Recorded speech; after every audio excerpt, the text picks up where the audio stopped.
So we're on the page number 100 and the last paragraph. What to do in between the meditation sessions. Within the 24 hours, if we speak about the daily practice,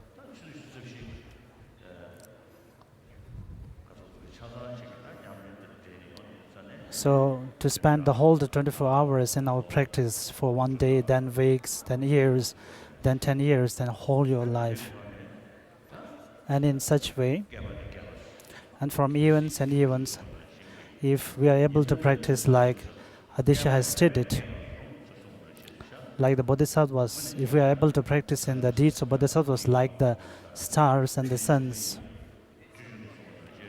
if we are able to do such a practice, then as it is stated in the Guide to the Ways of Bodhisattvas, like once you have the bodhicitta, then your happiness will grow from one place to another.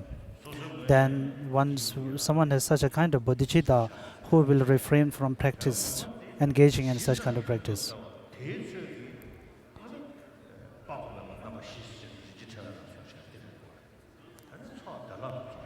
So the power of accumulation, the merits, depends on your motivations. And it also depends on the conditions, which makes a big difference in guiding towards. And such a kind of feeling which has been supported by the wisdom, and if such a kind of skillful means which has been supported by the wisdom, then it could directly lead to the enlightenment.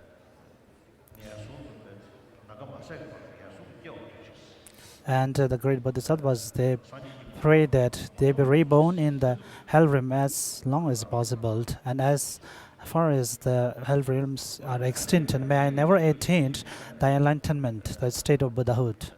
And such a kind of intention. So even though they doesn't intend to attain the enlightenment, the state of Buddhahood, but they automatically reach there. For us, we always aspire to attain enlightenment, and even the state of Buddhahood, we wanted to attain it for our own sake. And that's the reason why we are always left behind. And from such a kind of text, like this, the Lamrim, and also the 6 wisdom texts composed by Nagarjuna, and such kind of text we have to practice in these things. So we have to make the difference between the on session and the between these sessions. So therefore, the virtuous practice during the meditation, between the meditation session has to be continued, has to be reached to the main session, then from the on session to the middle session. So this is the way of practicing the virtuous practice, and the 2 sessions has to be combining with together and one after the another.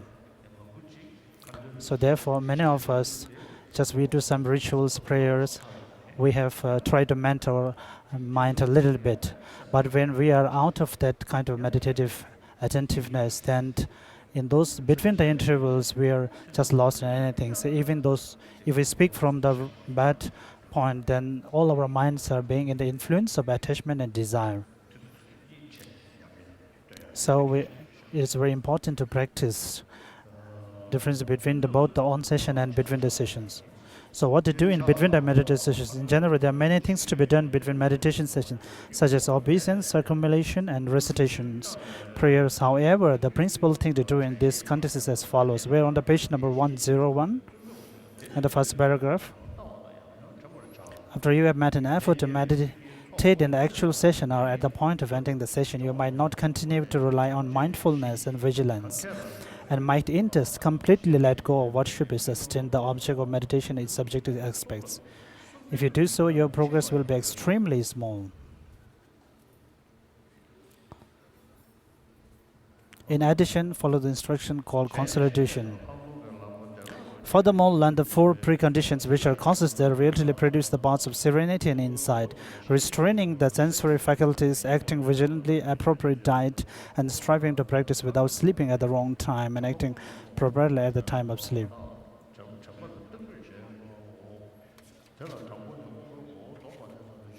First, restraining the sensory faculties. There are 5 parts to this section.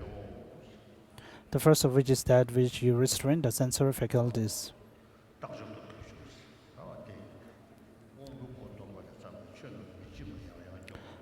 how to restrain the sensory faculties of two parts, and they're as follows: guiding the sensory faculties. And what to be guard is the six sensory photos, and from what we have to guard is from the distractions, six different kinds of distractions.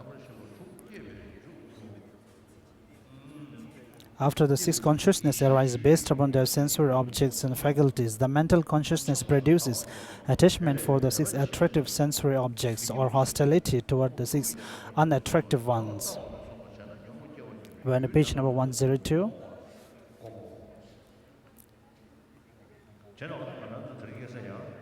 So therefore nowadays we sometimes, when we watch the televisions, when we browse through the internet, through the different technologies to see what's happening all over the world and the news and such kind of things are, so what we call it, political or any reality things happening all over the world. It's very important to gain our information. This is something that we need to do. But other than that, a source of distractions, just to watch some movies or songs, if you pay much attention to it and if you are attached to it, then it is a source of distraction. And it is a great obscuration and obstacle. Even for myself, when somebody gifted me some television sets, even I have some, but I have been over 3-4 years, I have never seen any kind of television. When I have time, I used to read the texts and sutras, and I used to listen to the news, especially the BBC news. What is being broadcasted in BBC is very real and true. Whatever happening in all parts of the world is very immediate, I can reach it to. But without watching the television, it has been about 3-4 years, and I find it's not much beneficial to watch television. So like for you, even inside the monasteries, when you have used computer sets, from the using of computers and these things, of course there is a beneficial qualities and you can use it for good, reasonable. But if you use it as a distraction, then it is a great obscuration for your practices and attaining the enlightenment. It will be a source of distraction for your five sensory faculties, five sensory consciousness. So then it's even better that you just go out of the monastery and live a normal lay life. There won't make any difference. But since if you are inside the monastery, claiming yourself as a monk who has left your homes, then you have your mannerism, your behavior should be compatible to that. Even the teachers, abbots, disciplinary masters, so everyone has to think about it without forgetting. So they have to remind the monks at time and again about these things.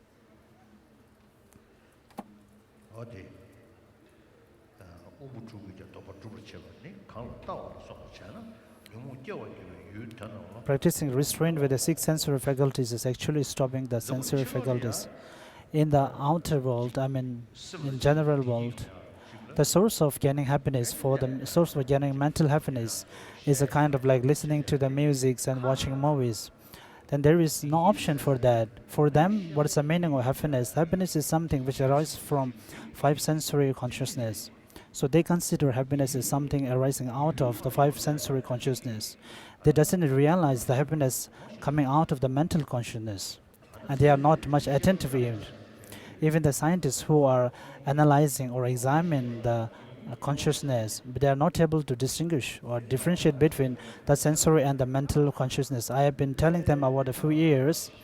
If you examine how the brain works and how the mental consciousness or thoughts arise out of the sensory consciousness, without in any relation to the sensory consciousness, when we arise or regenerate, when we arise the mental thoughts, how the brain functions at that time. And nowadays some scientists are paying some attention to it.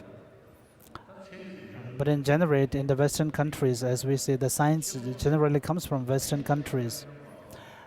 And when they speak about consciousness, they meant mainly for the five sensorial consciousness. And in order to be fulfilled or in order to have experience pleasant, so the only way of doing that is to listening to good music, to see good things, and to taste some good foods. So this is the only source of gaining, being happy.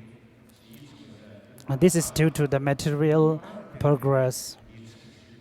So apart from the sensorial happiness, it's happiness derived from sensorial, and if they are not able to derive the happiness from mental, then it will be very difficult for them to spend a time, even a one day for them, without the sensorial pleasures. Some of my friends in Swiss, they says that when they stay at home and think about the prayers mentally, they said it's really, they feel very calm at home. When these other people who do not have such kinds of pleasures through mental consciousness, if they do not have something to listen to a good song or to see some movies, they are not able to even spend their time. For Tibetans, when we do the normal ritual, normal chantings, the daily prayers, we do not need any kind of external source of pleasures. It's a real source of happy and joyful. And even when we become old, it really helps us in mentally thinking about ourselves. And for those who are not able to think, and when they become age, when they grow old, when they have nothing to do, it becomes very difficult even for to spend a day for them. So the reason is that they are not able to generate or gain the happiness derived from the mental consciousness or mentally. So therefore, we pay more importance to we pay more importance to generate to gain happiness through mental happiness. And all the affliction or disturbing emotions comes through the thought and mentally. So in order to stop those afflicted or disturbing emotions, we have to use the mental power.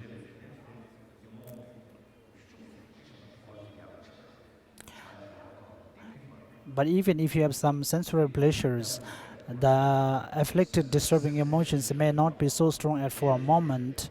It is something like you have forgotten your worry, but it's not that you have decreased or you have lessened your worries. So how to lessen, or make yourself more happy or more happy and decrease your sadness is that the source of all those worries and the problems, which is the mental consciousness or mental consciousness, then you have to find the source. So which is the mental thing. So if you're able to find the happiness out of it, then you will gain the genuine happiness. Then just a general description of having some pleasant feelings of sensorial happiness is something like taking a painkiller medicines. Even during that, while you take the painkiller medicine, you feel a kind of relief, but in reality, it was not a genuine relief.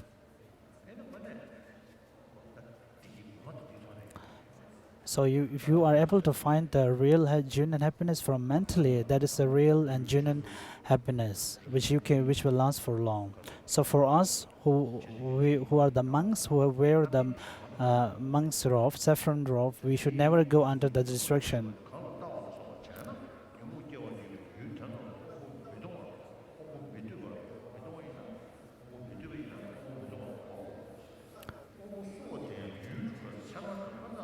For instance, if you don't let to engage those sensory objects, that will produce afflictions when, for instance, look at. Furthermore, guarding the sensory faculties means neither to take note of the six sensory objects, not to imagine them, and to achieve this through restraint, even when a sinful attitude such as attachment arises due to forgetfulness.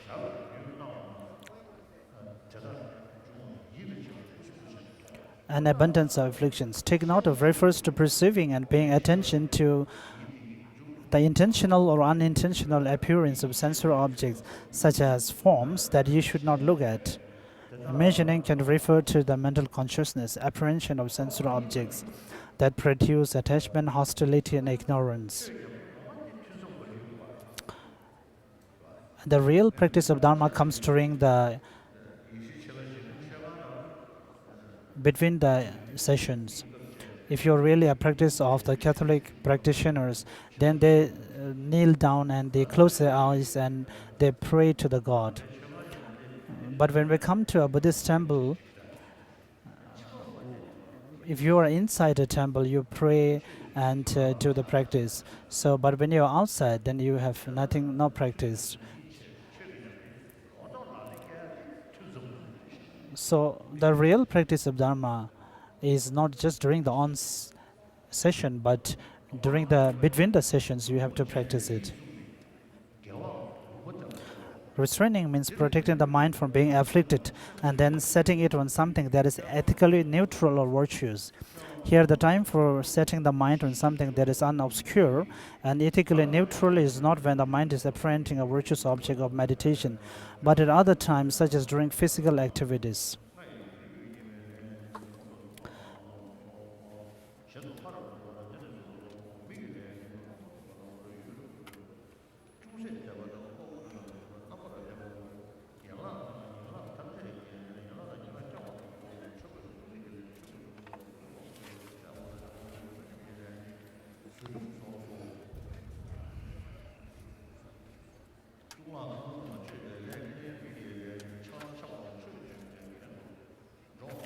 We are on page number 103.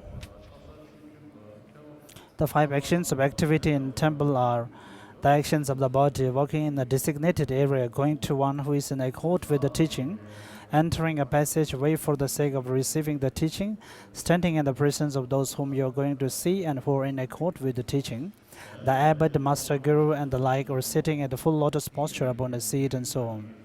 Second, the actions of speech. Third, the actions of mind. Fourth, the actions of day and actions of night.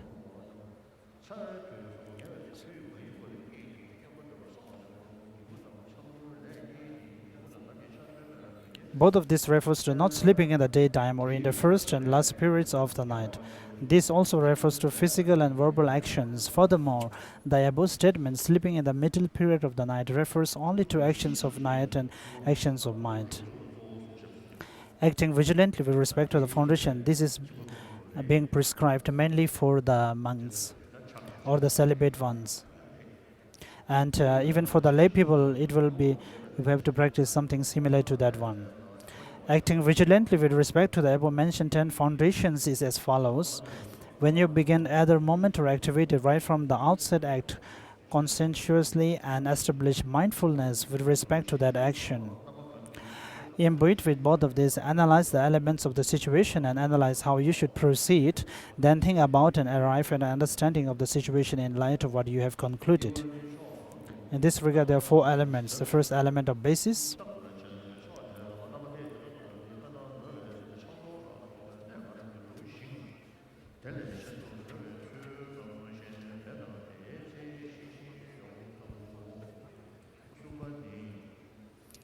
we are on the page number 104. Second, the element of direction. Third, the element of time. Fourth, the element of actions. No matter how many actions you undertake, you analyze to discover what will be happening and how to proceed, and then consider the situation in light of what you have concluded. For example, when you go out, keep in mind any precepts there may be on going out, such as go to another domicile in a very restrained manner.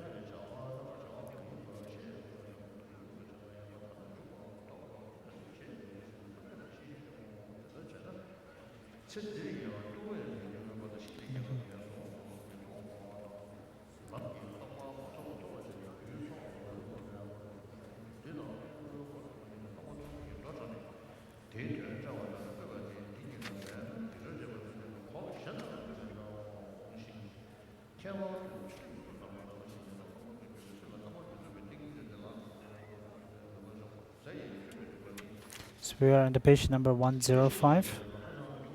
Appropriate diet. And appropriate diet has 4 attributes: not eating too little, not eating too much, eating digestible and wholesome food, not eating too much. This is because if you eat too much, your body will be heavy as you are carrying a burden. It will be hard to breathe in and out.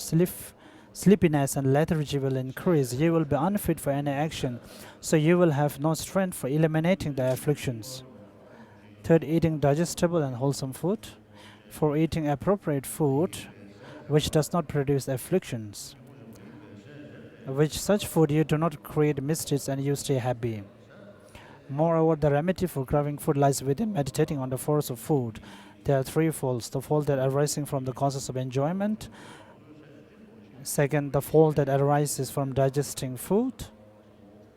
Contemplate how food produces such elements of the food as flesh and blood after it is digested in the middle or the last period of the night. Third, the 5 faults that come from looking for food. The 5 are as follows. The first, fault of procurement.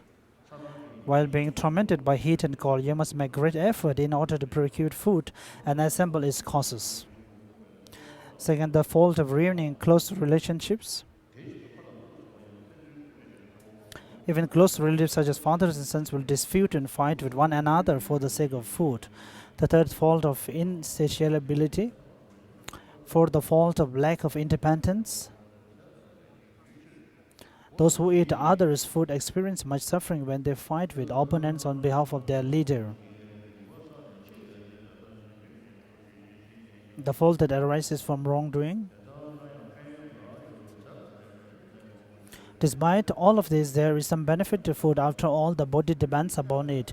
Eat your food after you think. Since it is not correct to rely on food just for the sake of my body's maintenance, I will conduct myself in a pure manner in dependence on my body's maintenance. Benefactors and those who actually carry out acts of charity work so hard that their skin, flesh, and blood drive.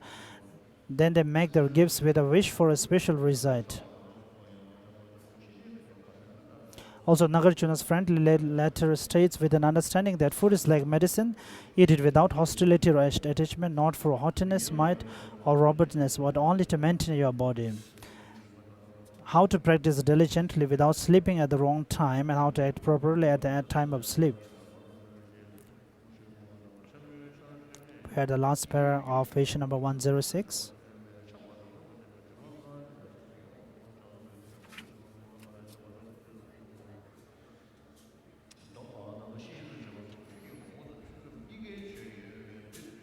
We're on the page number 107. There are teachings both for meditation sessions and for between meditation sessions with regard to restraining the sensory faculties and acting really gently, as well as this section on making effort to practice instead of sleeping. Therefore, here I have singled out those techniques for between sessions. Your contact during sleep takes place between sessions, so do not treat even that as having no purpose. How should you sleep during the day and in the first of the 3 portions of the night? Spend your time doing virtuous activities, then sleep when the middle portions arrives. For by sleeping you will enhance those elements of the body which are benefited by sleep.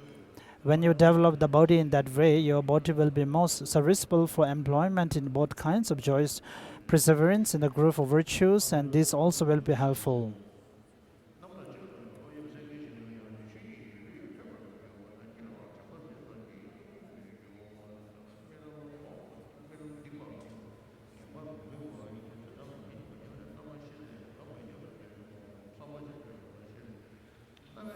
There are 4 kinds of thoughts with which to fall asleep. The idea of elimination.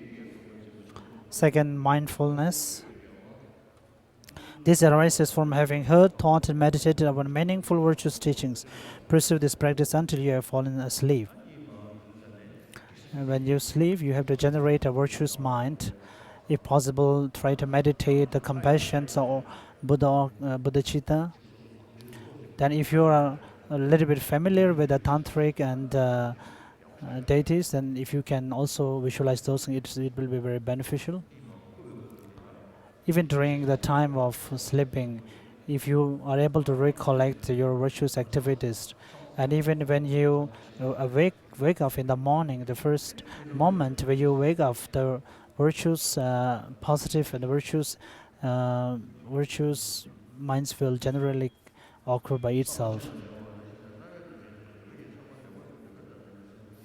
The 4 kinds of thought with which to fall asleep. The idea of illumination. Second, the mindfulness. In short, you will sustain your virtuous practice even when you are asleep.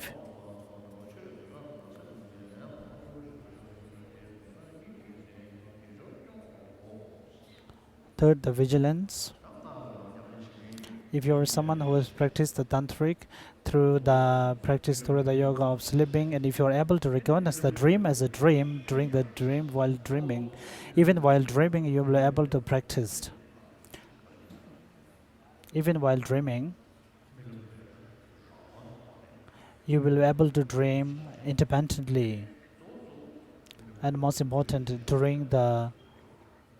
even during the sleeping or during dreaming, you will be able to meditate on certain aspects.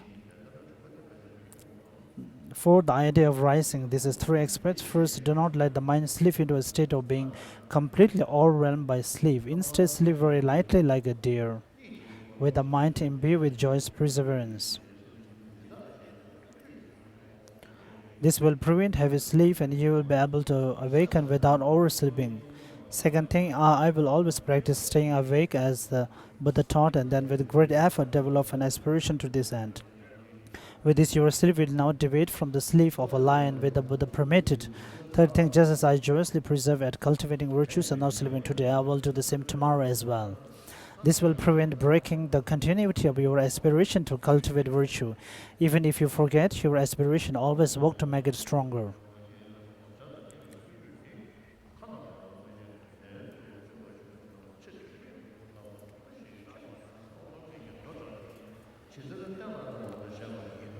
This concludes the explanation of what to do in between the sessions.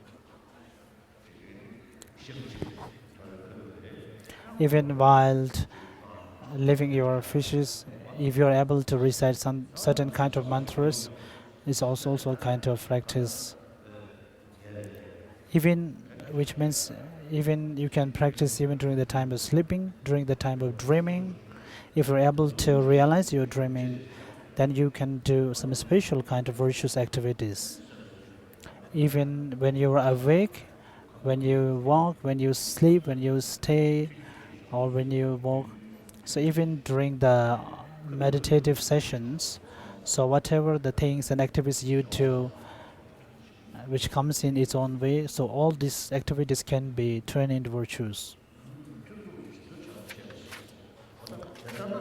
This concludes the explanation of what you do in the between sessions.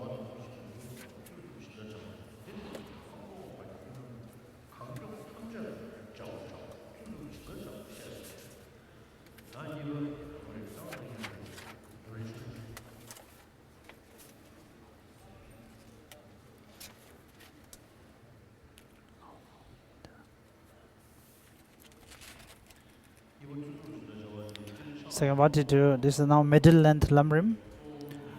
Page number 34. What to do during the periods between sessions. Generally speaking, there are numerous practices enhancing the object, such as prostration, circumambulation, and recitation. However, the main point is that if you make an effort at the essence of the session, and then during the intervals in which you will leave the session, you will let go carelessly without relying on mindfulness and introspection regarding the observed object and aspect, which are the causes of sustaining the meditation, the outcome will be very little.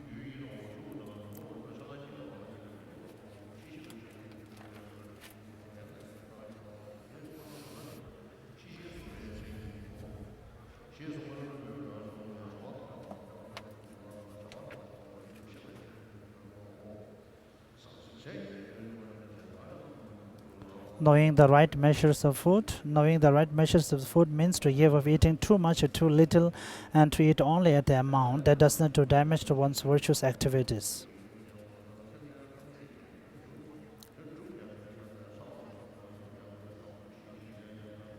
In friendly letter, it also says, we are on the page number 35. Reasoning that foodstuffs are like medicine, depend on them without attachment or hatred. They are not meant for you to be seated or proud or fat, just to keep your body going. Exerting yourself in yoga without sleeping, and what to do while lying down to sleep. This is 2 points. How to do when lying down to sleep, and how to apply this to the intervals between all the meditations.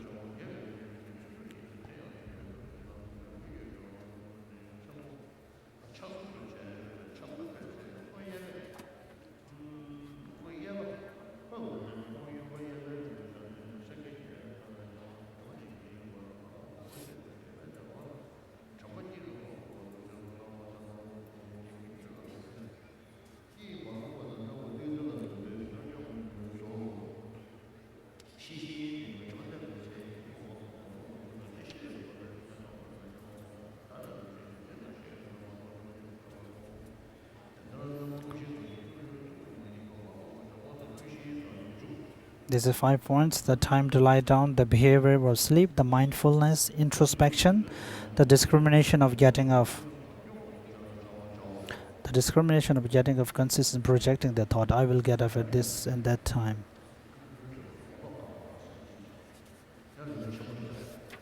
So back to Lamrim Chemo. We're in page number 109. Refuting the misconceptions about meditation. There are persons who have not begun to recognize that the classic scriptures, the Tibetan term Gom, the meditation, which some people refers to as just the stabilizing meditations. When they speaks about meditations, is not about hearing or the concentrations. So people may be misguided or misinformed that the term meditation may be just referred to only for stabilizing meditation.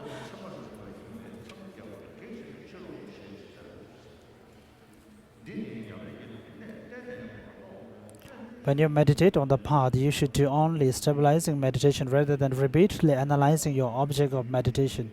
For repeated analysis with discerning wisdom is only for times of study and reflection. Moreover, repeated analysis will prevent you from future attainment of Buddhahood, because conceptual thought apparent signs of true existence. Study and reflection and concentration is the causes of generating the meditations. Without studying at first, you will not be able to generate the concentration, the mind of concentrations. And without these two wisdoms, with these two as preceding these two, you will not be able to generate the wisdom of meditation.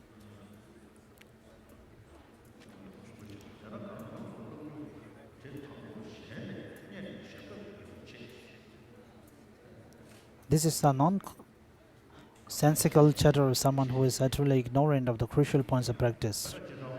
For example, when somebody else explains to you and you listen to it. For example, in school, when the teacher explains, you listen to it. Then you read the book and you generate a certain kind of understanding. That is called the wisdom based on concentration or wisdom. The wisdom which is based on just listening is not so stable, because if you see some other books which explains in a different way, or if you meet some other teacher which explains you in a different teacher, then you may feel like this is not right. So therefore, whatever the meaning or the topics which you have listened to, you have to think about it, you have to analyze it and examine it. So if this follows, even if you, for example, if you study the science, like you have to examine going to the laboratory, and you have to generate a kind of understanding of knowing, a conviction based on it. Even for the Buddhist studies, you will need to generate a conviction out of thinking and analyzing, looking at neighbors, looking at your roommates. If you have a roommate who is very short-tempered, if you have a friend with your room who is very short-tempered, then whether you will be happy or not. If you have a roommate or a neighbor who is very kind and compassionate, so if you have compared to these two neighbors, one which is very short-tempered and one which is very compassionate, then try to see who among them two are more happy. So then naturally you will come that the more compassionate one will be very happy, and the one short-tempered will be never be happy. The one who is compassionate, you will see that even his room or the home will be something like the filled with the aroma or the air of compassionate and the love. Even if you just remember or the person who is short-tempered, you feel yourself angry or not happy. So in this world, we have about 70 billion people. All the people are same as they wish for happiness and doesn't wish of suffering. There is no one who doesn't cause the suffering for themselves intentionally, but ultimately everyone suffers. The real thing is they does not able to differentiate the cause of the suffering and the happiness. And maybe the reason is that when the conditions and the causes come temporarily, they look in this way as the conditions, the causes come by themselves, and they are not able to understand the causes properly, and not able to engage in the causes which are relevant or which are compatible to the effect. And even though they need the happiness, but they doesn't engage in the causes of the happiness, and the sufferings continue to come without any break. So if you analyze, or if you think in this way, then the thinking, the wisdom arises out of thinking will come to you.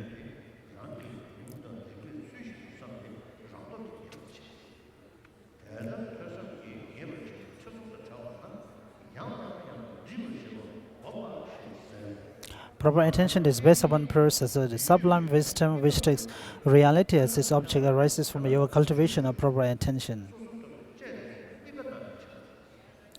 We're on page number 110.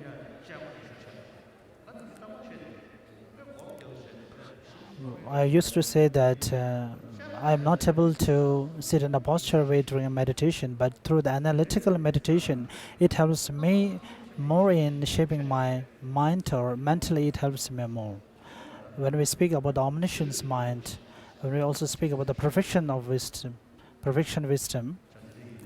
then the word, the wisdom itself, as it is stated in the Bodhisattva's Guide of Way, is stated that all the first 5 perfections are prescribed or taught as a means of generating the 6th perfection of wisdom. Even the faith itself, a great devotion and the faith itself is being derived from the wisdom. The more intelligent one, followers, generate a faith which is backed by the wisdom. And for the non-intelligent disciples and the followers, they generate or they develop the faith without thinking about, without reasonings, and that is not stable. So the factor which really moves our mind, which moves us mentally or which transforms us, is normally happen through the analytical meditation.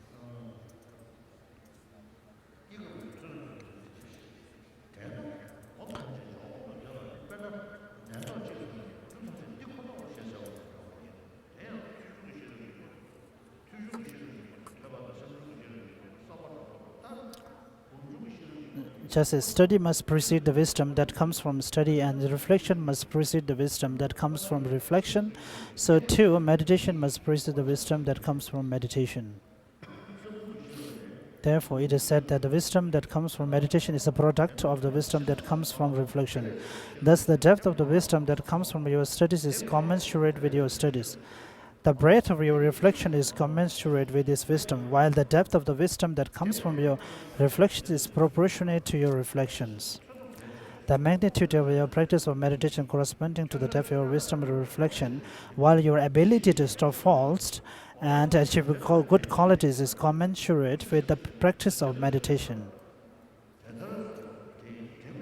Therefore, the scriptures and their commentaries say that study and reflection are very important for the practice of meditation.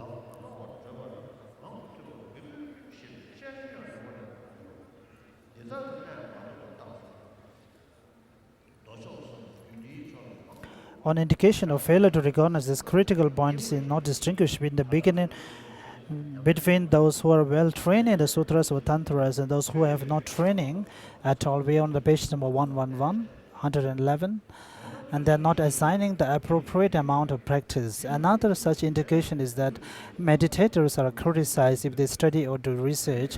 This mistaken custom persists in Tibet.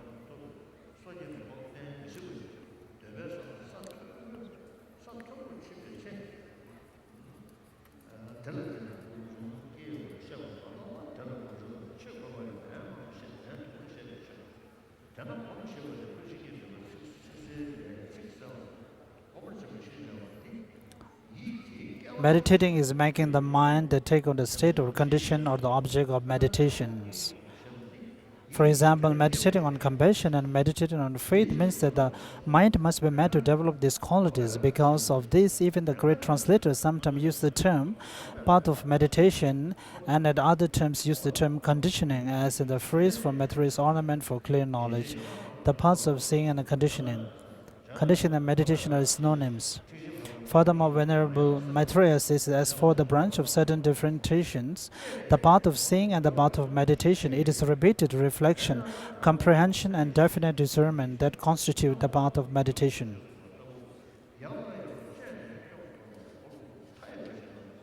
Read the last paragraph of page number 111.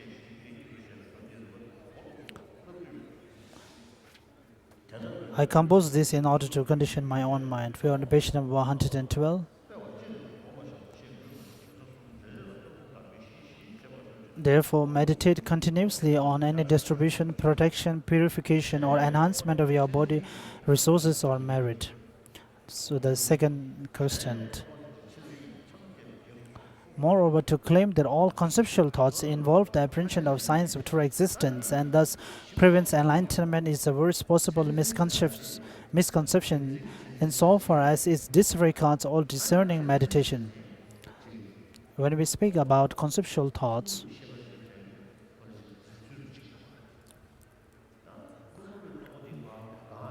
the rough conceptual thoughts, there's a way that they grasp or look at the objects of the things, but when all those graphs and the rough consciousness are not evident, then the very subtle form of consciousness.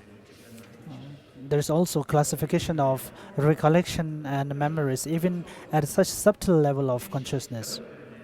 So, in relation to that subtlety of that mind at that time, then there is also a category or something that we can point it as a kind of conceptual.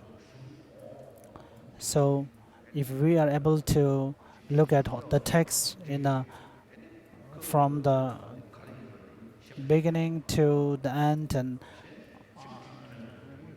to understand it in a whole way without just referring to just one word or one sentence, and if you just cling to just one word or sentence, then it will make a big mistake.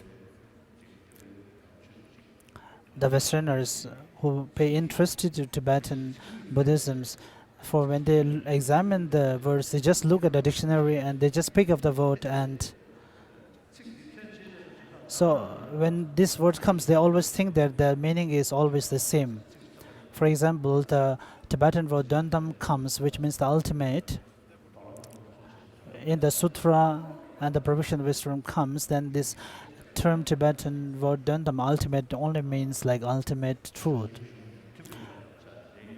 For example, in the Madhyamika school, sometimes the relativity of ultimate also comes. Even in Tantra, the same word comes for different explanations. In the practice of absorption,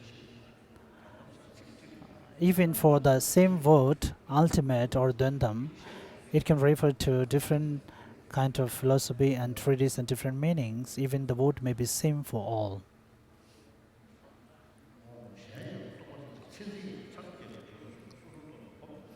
To claim that all conceptual thought involves the apprehension of signs of true existence and thus prevents enlightenment is the worst possible misconception.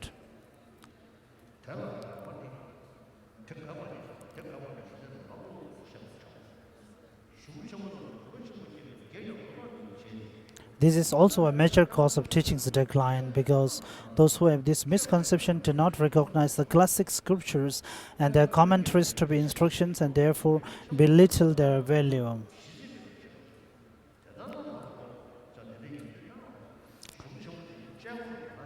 So the great texts are mainly based on analytical meditation. So if you are able to analyze and examine it correctly, then you will find a taste out of it. The great texts composed by Nagarjuna and other great Indian masters. So without having such kind of examine power or intelligence, if you just follow by your faith or just as an instruction by your teacher and a master, then when some arguments comes or arise, my teacher just says this and I swear to it. So this is not based on reasoning. It's very important that we have a reasons to prove that this is this, and a kind of reasoning for self, like if you visualize yourself or think yourself. For example, as stated in Bodhisattva's Guide of Wit, the faults of self-centered feelings, the logical reasonings are collected from all the round. When Shantideva explains the self-centered feeling as the source of all the faults and ignorance, he uses all the logicals from the all perspectives. So that is the power of intelligence to put into use to prove logically with reasonings. So if that is not the case, then our brain is of no used.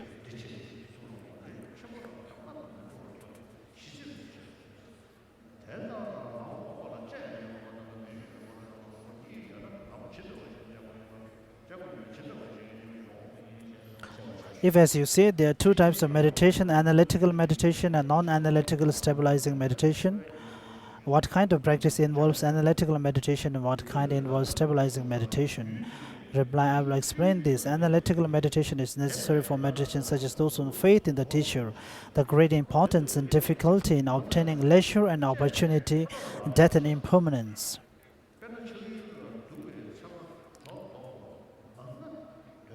Where the last paragraph now.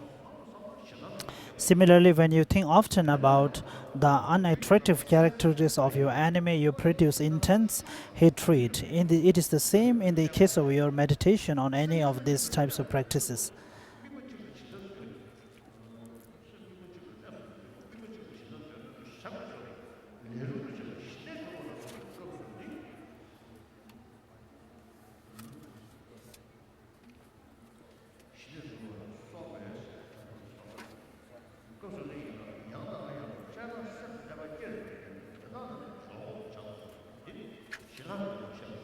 On page number 113,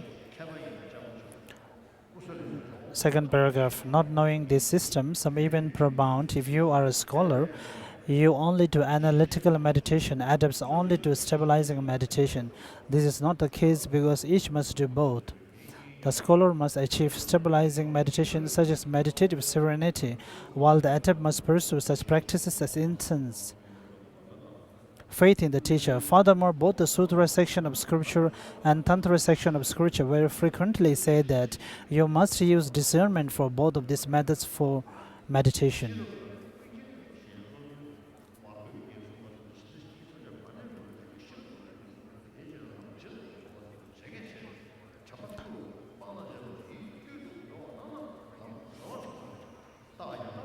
Where the last paragraph now. Furthermore, by using discerning wisdom to conduct analytical meditation on the meaning of these scriptures, you understand the many attributes of good qualities of the three jewels and the like, and you then greatly increase the faith associated with these attributes, etc. Also, once you have used analytical meditation to comprehend the many faults of cyclic existence, you develop great disgust for and disenchantment with cyclic existence, and you then see the benefits of liberation from many perspectives.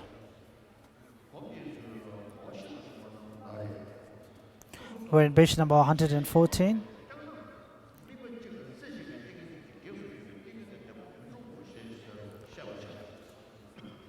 If you do too much analysis with discernment and sustain that in meditation, you will hinder your concentration, which is one pointed upon a single object of meditation. So you will not achieve firm concentration.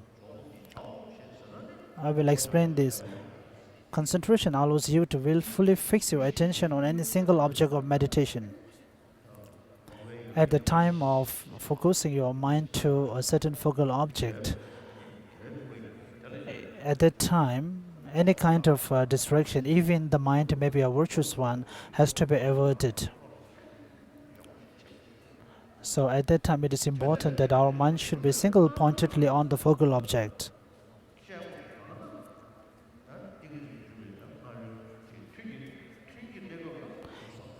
Even during this is the way to think during the meditative sessions.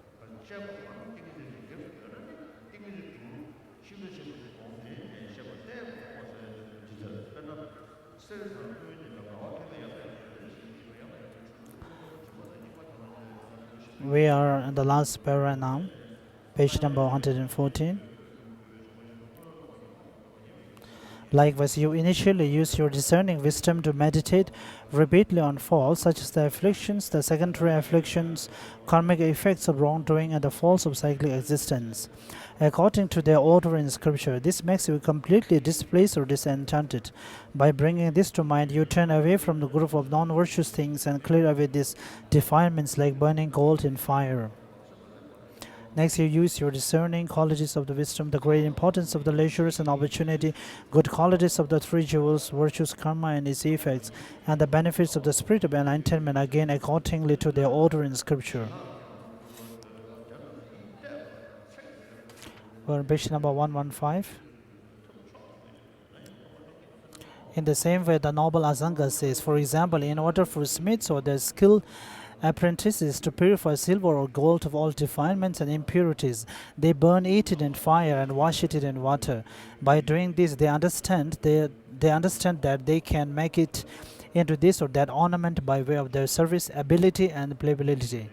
Then those who know the appropriate craft, their smiths and their skilled apprentices, use the smith's tools to transform the metal into whatever kind of ornament they want.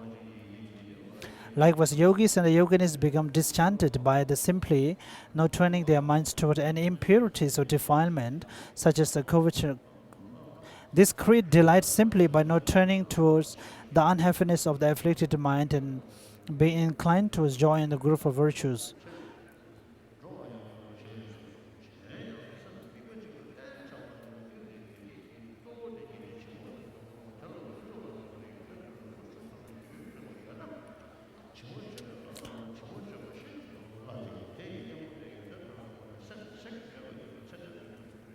Therefore, you will easily attain the firm concentration which pleases the learned to a degree commensurate with your cultivation of the trainings, beginning with faith in the teacher and ending with the engaged spirit of the enlightenment. Not only must you sustain stabilizing meditations after you become free of both excitement and laxity, but you must also sustain analytical meditations.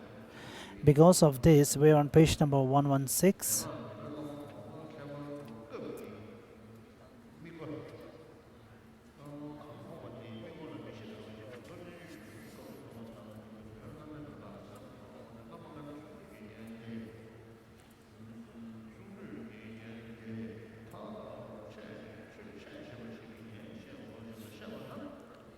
However, those who know how to bring all these explanations into practice seem barely to exist at all. Therefore, you should also create another concise presentation of what to sustain in meditation. Whether you understand that all of the scriptures or personal instructions follow only from whether you know this meditative process.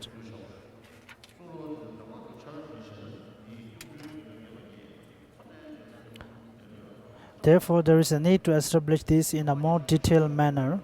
Nevertheless, fearing verbosity, I have not written more than just this. This concludes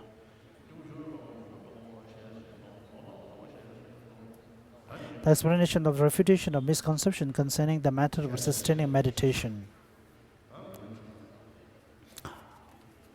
We are back to the middle length lumbrim.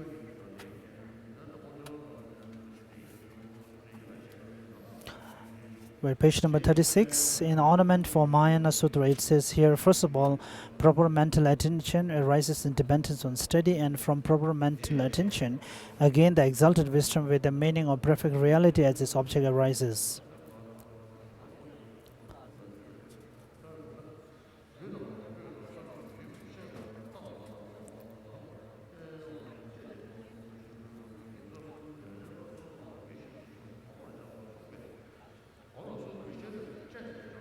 With regard to the meditations that according to this statement should be done on all four activities, giving away, granting, purifying, and increasing, with respect to each of the three, bodhi, possessions, and root of virtue, they are both analytical meditations sustained through analysis by means of the wisdom of individual investigation, and stabilizing meditation in which the mind is placed single-pointedly without analysis.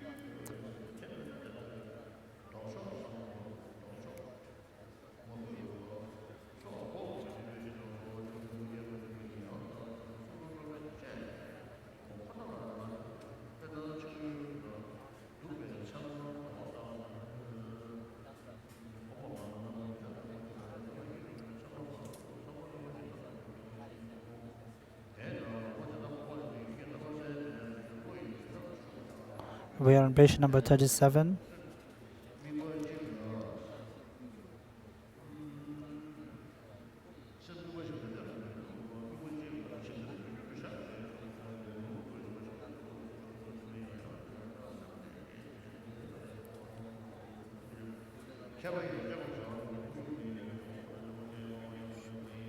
Although some who do not know this approach claim that if you are a scholar, you should only do analytical meditation, while the sadhus should only do stabilizing meditation. This is not so because it is necessary to do both one by one, given that the learned also learn to achieve calm abiding, and sadhus also need to achieve strong faith in the spiritual teacher and the like. Therefore, the understanding that repeated analysis with the wisdom of individual investigation belongs to the context of hearing and the reflecting, rather than the context of practice, is inadmissible. The understanding that all conceptions apprehend science and therefore create obstacles to the enlightenment has the fault of not discriminating between improper mental attention, the conception of true existence, and proper mental attention, the conception of reality. The idea it is necessary to achieve a non-conceptual meditative stabilization that allows you to place the mind on a single object in whatever way at will, and if you do a lot of analytical meditation beforehand, it will become an obstacle to the arising of that meditative stabilization, is not upheld in the present instructions.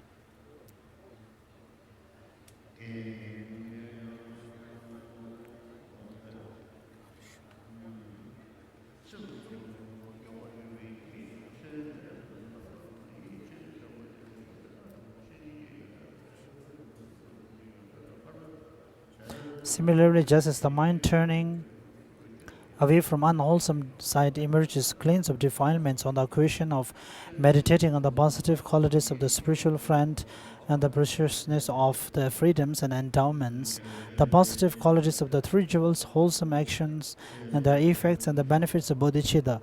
By meditating on these positive qualities again and again with the wisdom of individual investigation, the mental attention of the mind becomes most or sincere, whereby it is like washing gold with water. Through the mind approaching the wholesome side and delighting in it, the mind is moistened by the virtuous qualities. When it has been transformed in that way, whatever you wish to achieve, whether calm abiding or a special insight, will be achieved without difficulty when the mind is focused on it. That is why such analytical meditation is the best means of achieving a non-conceptual meditative stabilization. This is how Arya Sangha also put it. By way of analogy, when a smith or a skillful apprentice burns gold or silver in a fire and washes it with water a couple of times in order to discard all impurities and slag, it becomes supple and workable for this and that ornament. Their method makes very vivid in this regard. Through their know-how that of a smith or a skillful apprentice, any manner of ornament desire is then met with their smith's tools. Furthermore, the main adverse condition to the mind abiding on an object continuously is twofold: laxity and excitement. If you have a strong and constant awareness that sees the positive qualities of the three jewels and so forth, it is quite easy to overcome positive qualities.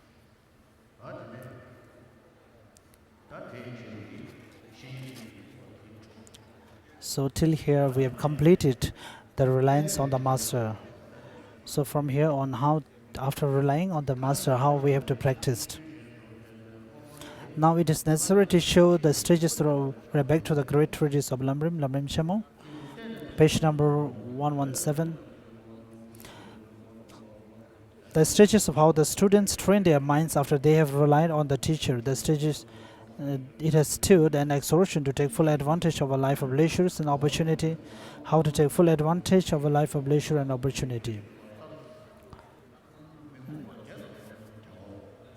First, taking full advantage of a life of leisure and opportunity is explained in terms of three aspects: identifying leisures and opportunity, contemplating its great importance, and contemplating the difficulty of attaining it.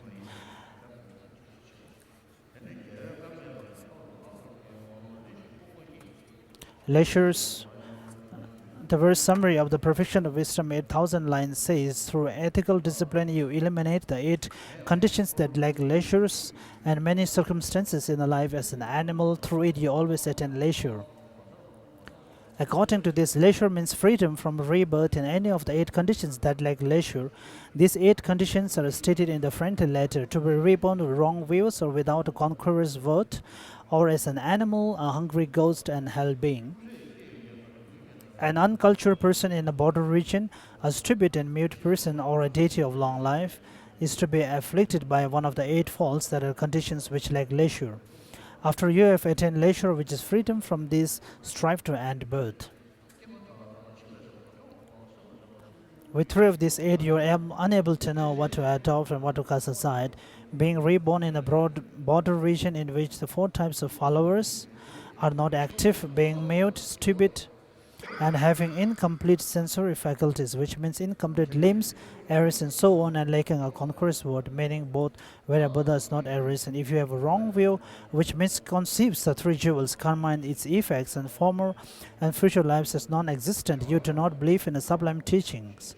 You will have great difficulty in developing a religious attitude if you are born in any of the 3 miserable realms, and even if you do develop a little bit, you will be unable to practice because you will be tormented by sufferings.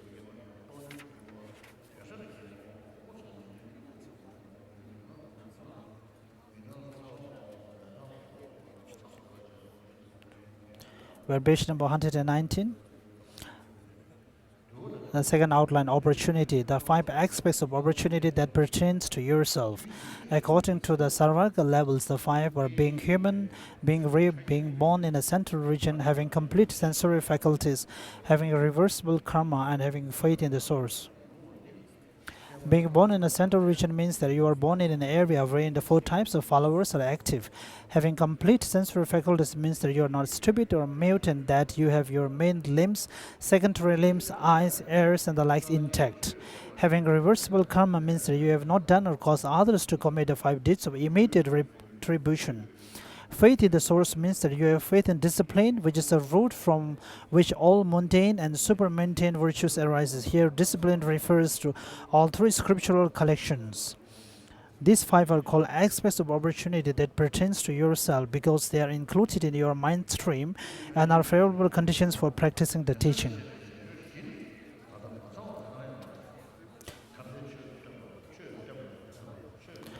Page number 120.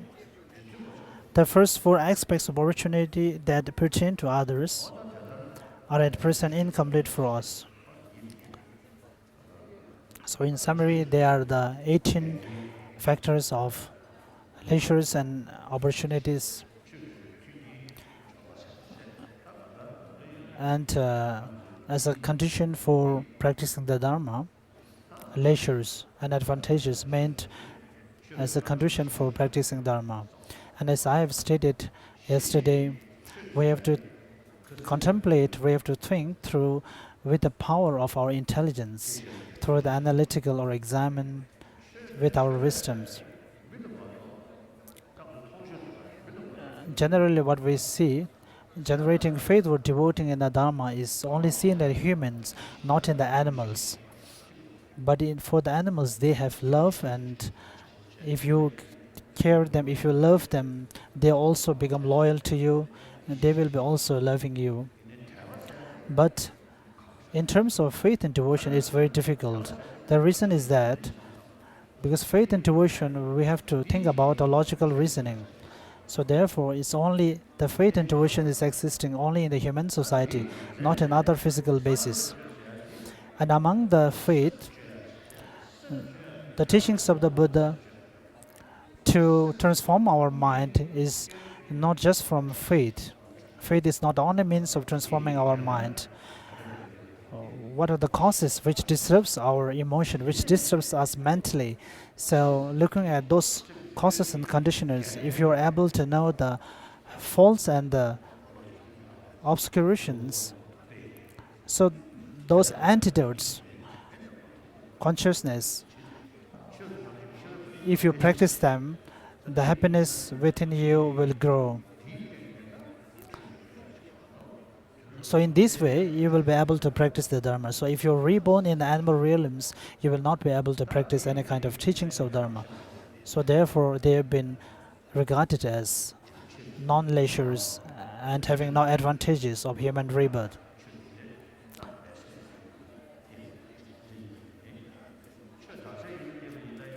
So even if you are born in a place where there are no religions, it's very difficult to practice. And even if there is a religion, but if your mental faculties, if your sensory faculties and limbs and the parts are not intact, it will be difficult. As Papangar Rinpoche says that if you're reborn in the remote places where there is not even single word and sentence sounds of Dharma being heard, so if you contemplate in this way, first the countless number of sentient beings, and also the time, the events, the darkness events, but we are born in the events of light, whether the suns and the moons generally,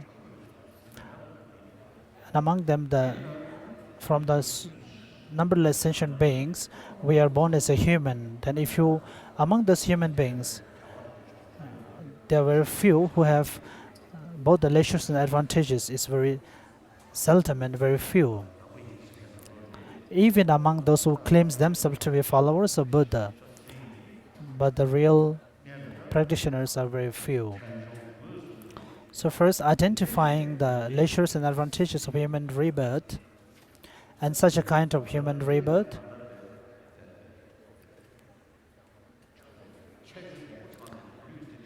that kind of human rebirth, which possess all the qualities, you have to visualize, you have to think that we are very fortunate to have attained such a human rebirth.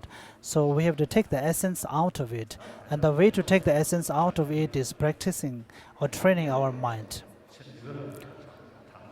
So thinking about the beneficial qualities of gaining those human rebirths and thinking about the reality, how it is difficult to attain such things, then one need to practice the teachings. Then second is contemplating the great importance of leisures and opportunity. Until that, animals strive merely to avoid suffering and achieve happiness. Therefore, if you do this and do not practice the pure teachings for the sake of achieving lasting happiness, then you are like an animal despite being born in a happy realm. As Chandra Gomin's letter to a student states, we are on page number 121, just as an elephant carves a few mouthfuls of grass that grows at the edge of a deep pit and falls into the chasm without obtaining any, so it is with those who desire the joys of this world. Not just any life will be sufficient for the practice of such pure teachings in general or for the practice of the Mahayana path in particular. Consequently, you must attain such a life as was described earlier. The letter to a student, with a human life you attain the spirit of enlightenment, which is the basis for the path to the state of a Sugata, which brings great mental force and which equips you to lead all beings. Neither Nagas, demigods, Vidyadharas, Gurudharas, Kinnaras, nor snakes attain this birth. Also, the descent into the warm sutra states, even though you have been born a human with such limitless sufferings, you still have the best of situations. It is difficult to attain this even in 10 million years. Even when the deities die, the other deities say, may you have a happy rebirth. By happy rebirth, they mean a human rebirth. Thus, even the deities hold human life as something toward which they aspire.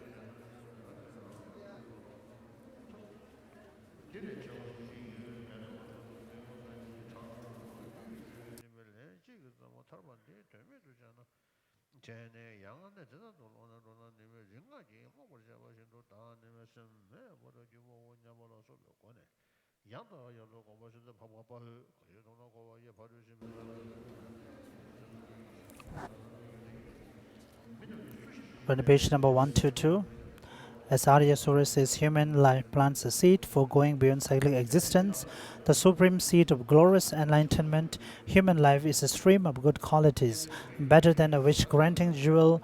Who here will attain it and then waste it? And also engaging in the bodhisattva deed states, there is nothing more deluded and nothing more confused than for me to have found such leisure and yet not to cultivate virtue. After I have recognized this, if I remain idle through confusion, great sorrow will befall me at the time of my death. Furthermore, Kisha Tomtemba asked Changawa, are you mindful that you have a human life endowed with leisures and opportunity? Changawa replied, each time I enter into meditation, I recite, now I have independence and favorable conditions. If I do not take full advantage of this time, I will plunge into the abyss and fall under the control of others, who will lift me out. Thinking about the importance of the human rebirth is that this is the qualities that you can also attain the greater human rebirths, and for the ultimate goal you can also have the potential to attain nirvana or the liberation from samsara and even enlightenment. To be liberated from samsara,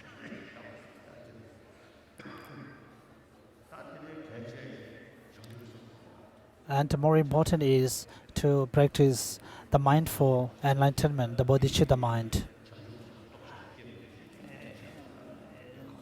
The kind of bodhichitta, the powerful bodhichitta that we can generate it on a human rebirth, human being, can never be generated any other kind of physical basis. So this kind of lectures and advantages, even for attaining enlightenment, it is one of the best and most suitable physical basis, even from the tantric practice.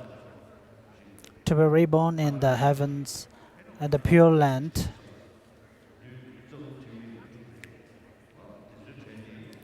those kind of bodhisattvas who,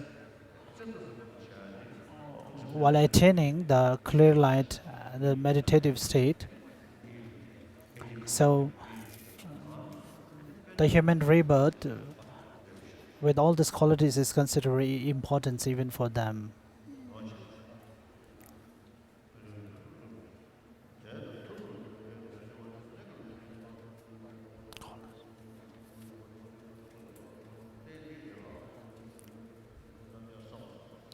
We're page number 122.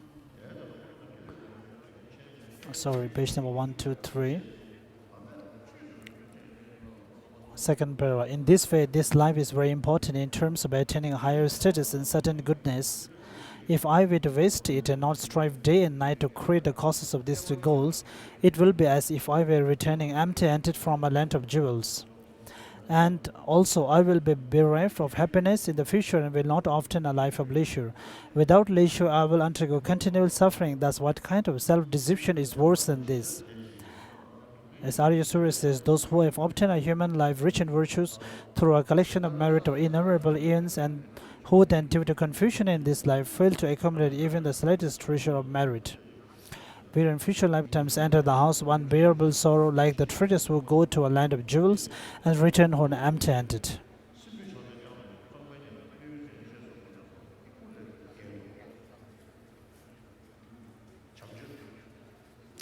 Blessing for tea.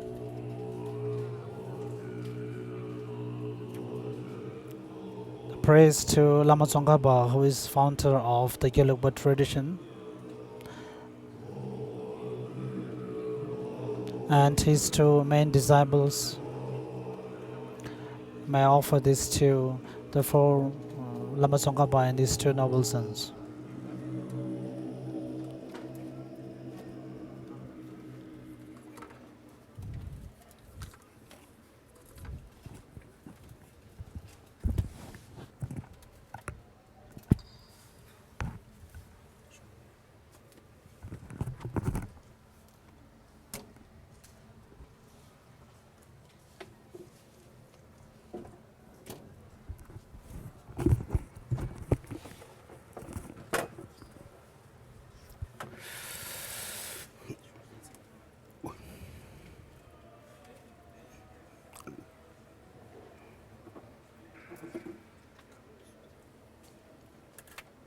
Unity.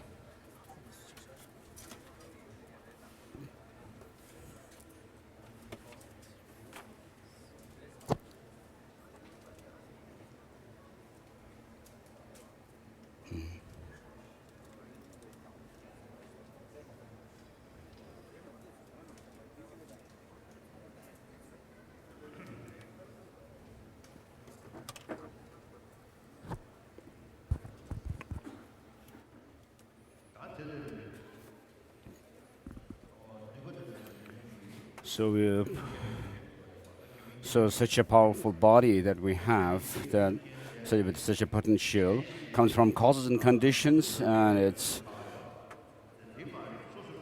these causes and conditions must be actually created by oneself. We cannot actually expect it from others, and therefore, if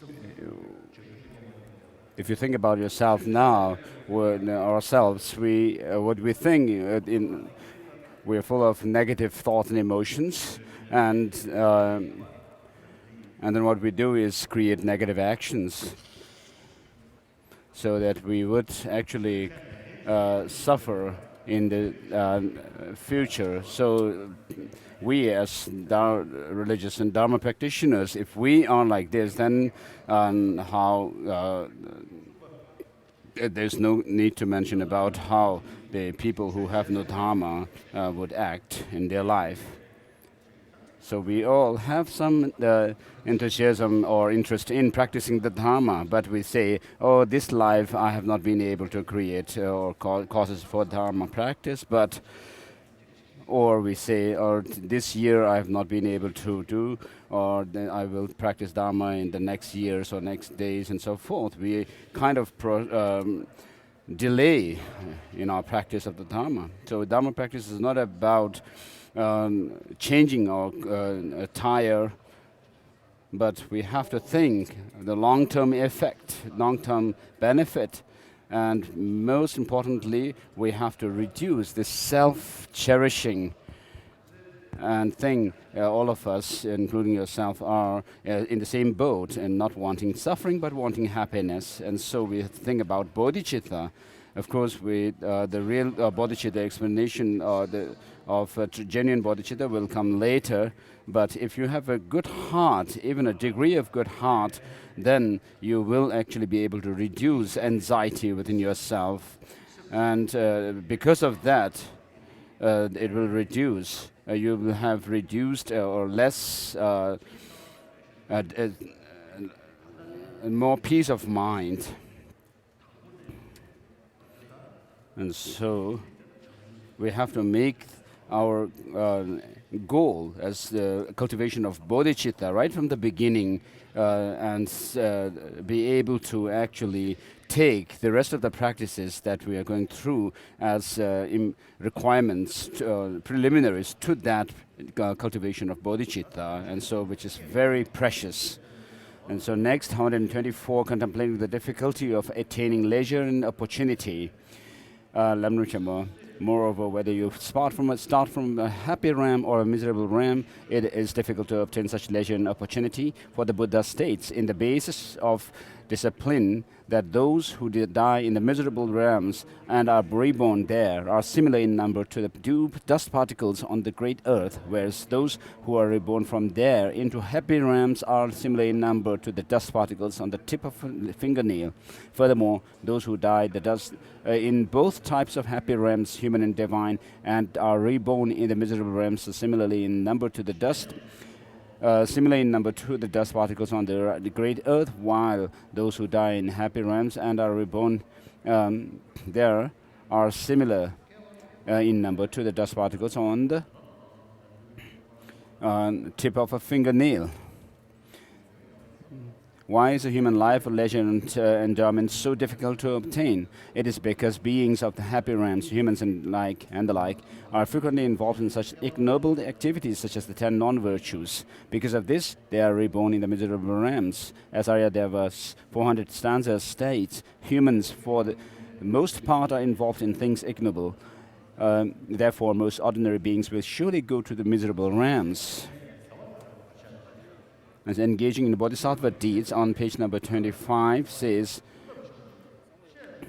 if I do not cultivate, even when I have this chance to do so, what virtue will I cultivate in a miserable realm, completely confused and suffering? So just staying alone without doing anything will not we will not be able to create virtue. So we have to use our this life of precious life of humans and use our intelligence.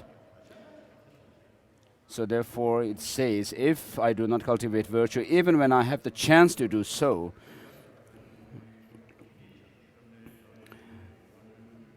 so these verses from engaging in bodhisattva deeds are being read through on page number 125. when I experience the suffering of the miserable realms, I will be extinguishing previous bad karma, and then I will be reborn in a happy realm. Hence, getting out of miserable realms is not difficult. The reply to this: while you are experiencing suffering in the miserable realms, you are constantly accumulating sins. Therefore, although you may die in the miserable realm, you will continue to be reborn in miserable realms. Because of this, getting out of the miserable realms is difficult, and there's engaging in the bodhisattva deeds says this. Experiencing only the effects of that karma, you will not get out. While experiencing the effects, you create other sins.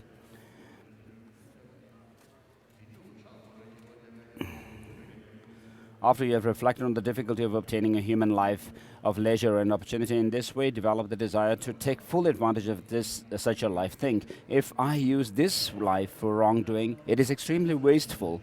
In light of this, I will spend my time practicing the sublime Dharma. And Nagarjuna's friendly letter states these.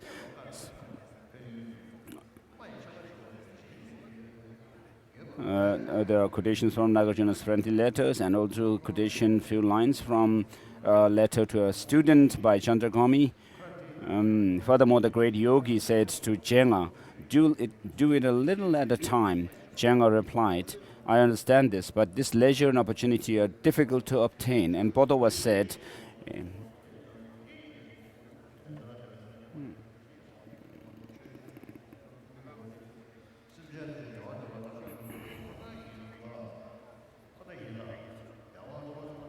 and so meditate until you attain attitude indicated in these stories. In order to develop this sort of fully qualified desire to take full advantage of a life of leisure, you must reflect on its 4 elements as follows. So what is said in the engaging in bodhisattva deeds should be given thought.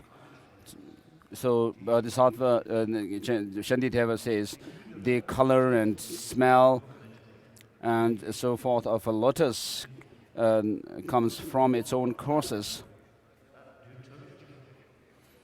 So right from the beginning of the evolution of this world, the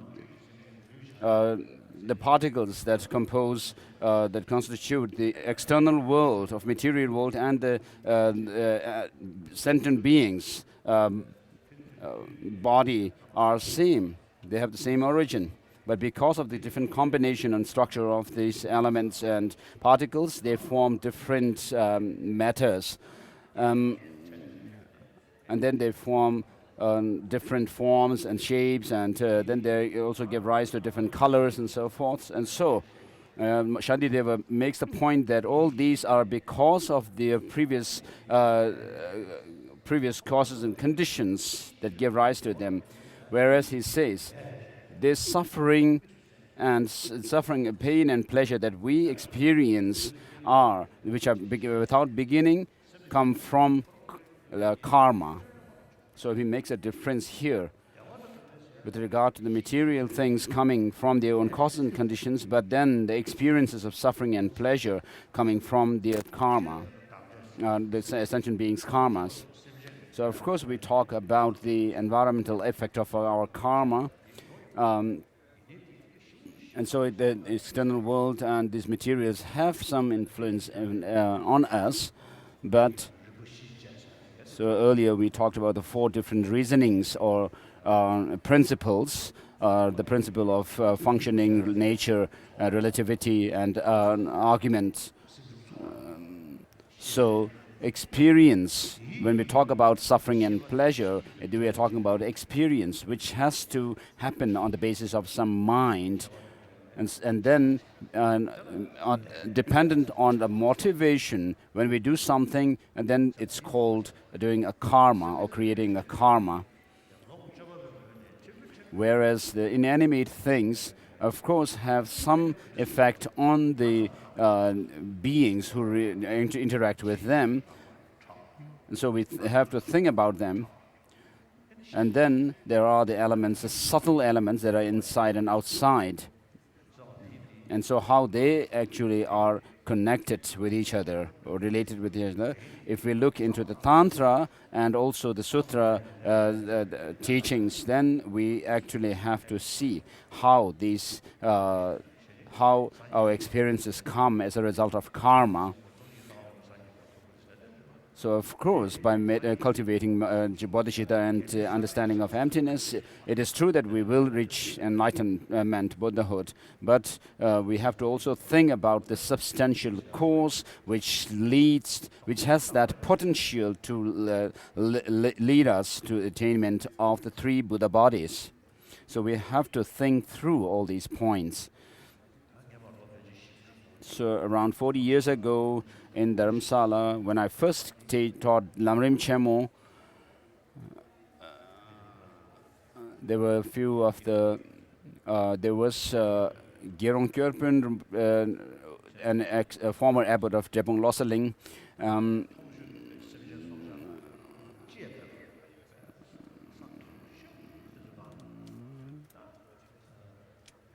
So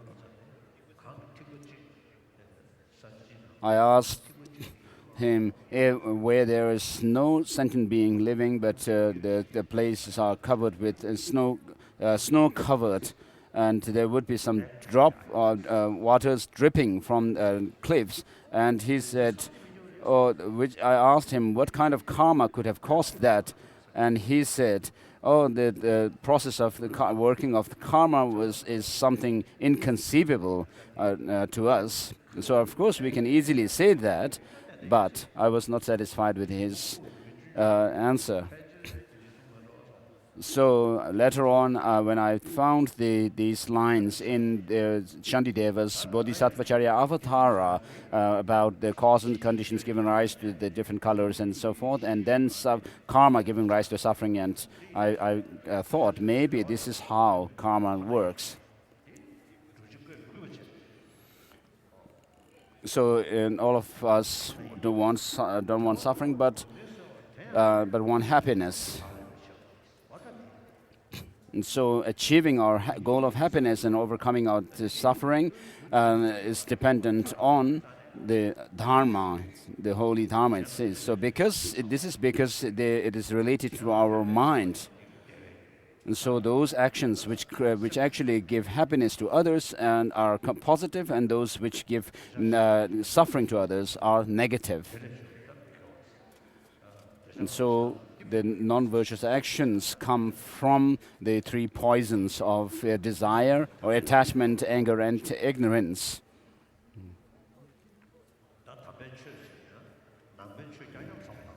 So here the holy Dharma need not be referred to only Buddhism, but we can see the Christians also engaging in all kinds of actions of adopting virtue and discarding non-virtues, and also the Hindus do so same. So not harming others but helping them helps to create Dharma or practice Dharma. And so here the point is being made in relation to Buddhism, and so it's true that the practice of Dharma is related.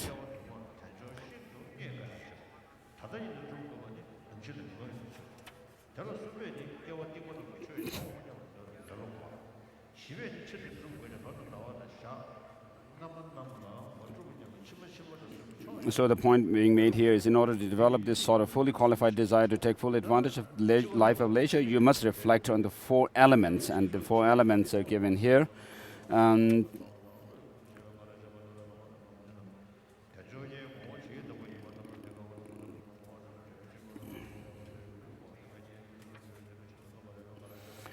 So the need to practice the teaching, because all living beings only want happiness and do not want suffering, and because achieving happiness and alleviating suffering depend only on practicing the teaching. The ability to practice, because you are endowed with the external condition, a teacher, and the internal conditions, leisure and opportunity. The need to practice in this lifetime, because if you do not practice, it will be very difficult to obtain leisure and opportunity again for many lifetimes. And the need to practice right now, because there is no certainty when you will die. Among these, the third stops the laziness of giving up, which thinks, I will practice the teaching in future lives. The fourth stops the laziness of engagement, which thinks, although I should practice in this lifetime, it is enough to practice later on and not to practice in my early years, months and days. and therefore it is acceptable to create a list of 3 qualities by subsuming these 2 into 1, practicing quickly. So we now move to Lamrim middle length. The stages of training the mind. Once you have to rely on a spiritual teacher.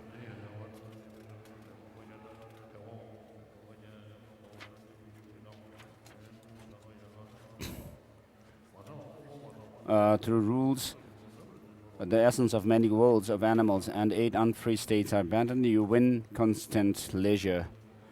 Accordingly, the leisure consists in freedom from the 8 unfree states. And then for unfree states of humans and for non-human unfree states. And the former live in one region. As for the long-lived gods, the commentary on the friendly letters discusses 2 types. The former lives in one region of 4th concentration, great result, as if in a solitary place far away from a village. The latter are ordinary beings born in the formless realms. In discourse on the 8 unfree states, the gods of the desire realm, who are constantly distracted by activities of desire, and are explained to be long-lived gods. The 5 personal endowments are to be human birth in the center, unimpaired senses, no perverted deeds, and faithful in the basis.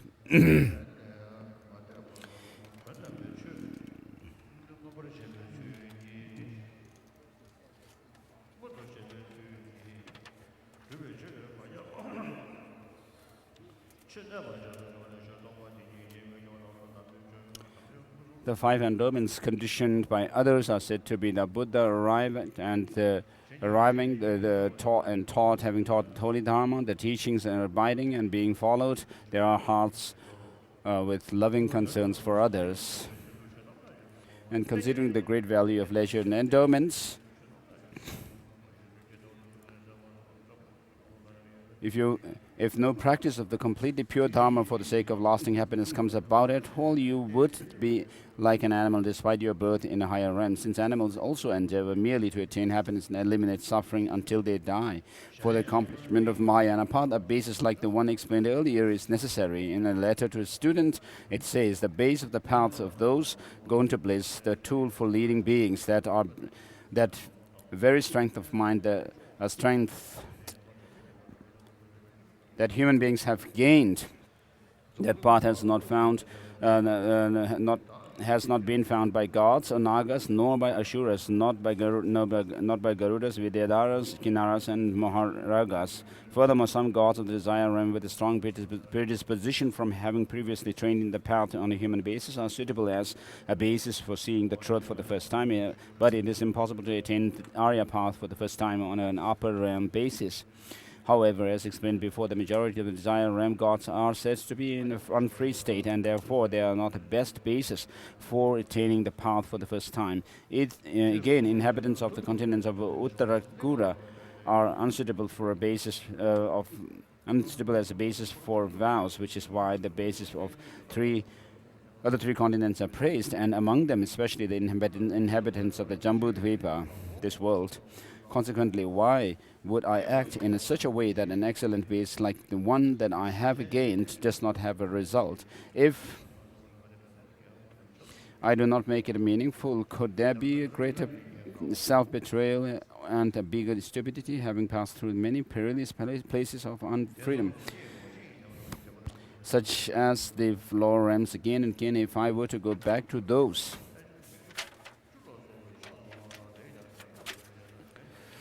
places, forsaking this one-off liberation as meaningless, it would be like turning mindless as those stupefied by a magic spell. By way of thoughts like these, you should meditate again and again.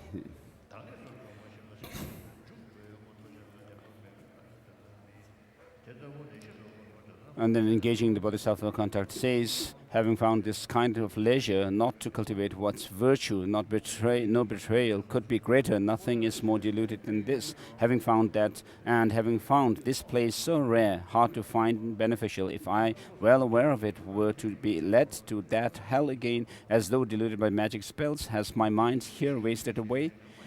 Through what delusion I did not know either. Goodness, what has become of my mind? Thus you should also consider the methods that allow you to easily accomplish by means of this basis the causes, giving ethics, patience, and so on, of an excellent body of high status, excellent resources, and an excellent non-retinue, which are greatly meaningful not only from an ultimate but also from a temporary point of view. If you do not apply yourself day and night to the cause of the two objectives, by means of this greatly meaningful basis, it would seem like returning empty-handed from an island of precious jewels. In basis of scriptural transmission, it says that beings who die and migrate from the lower realms and the happy realms to the lower realms are like the dust of the great earth, and that the beings who are born from there into the happy realms are like the dust taken up in the tip of a fingernail. Therefore, precious human rebirths are difficult to find from both the happy and the lower realms. If you wonder just why they are so difficult to find, it says in 400 stanzas, for most part, people fully embrace the side that is unholy. Consequently, common beings mostly go to the lower realms.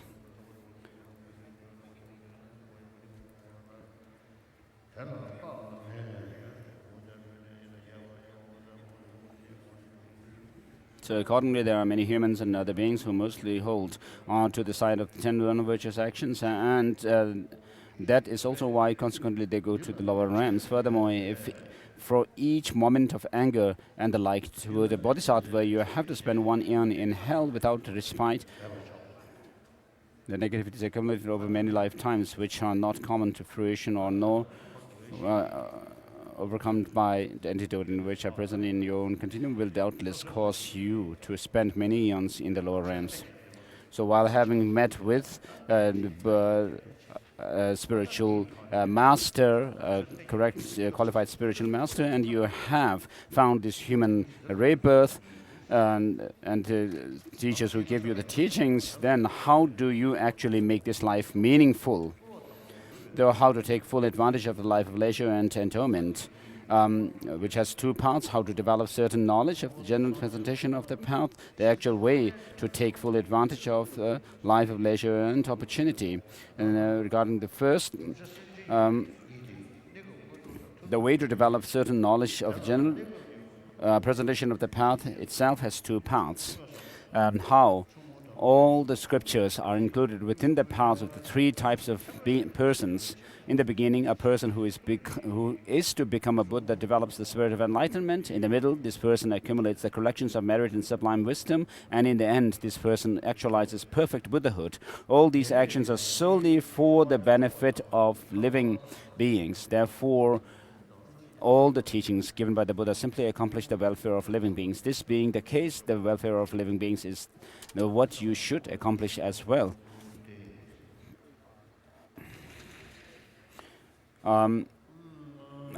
This welfare is twofold: the provisional goal of high status as a human or deity, and the final goal of certain goodness, of liberation or omniscience. Between these two, many of the Buddha's statements pertain to the attainment of temporary goal of high status. All of these statements are included in the teachings for a person of genuine small capacity, or the teachings shared with such a person, because persons of small capacity do not work very much on behalf of this lifetime, but they diligently strive for the excellent high states of human or divine rebirths in future lifetimes by engaging in the cultivation of these causes, the lamp of the path to enlightenment. Know to be least those persons who diligently strive to attain solely the joys of cycling existence by any means for their welfare alone.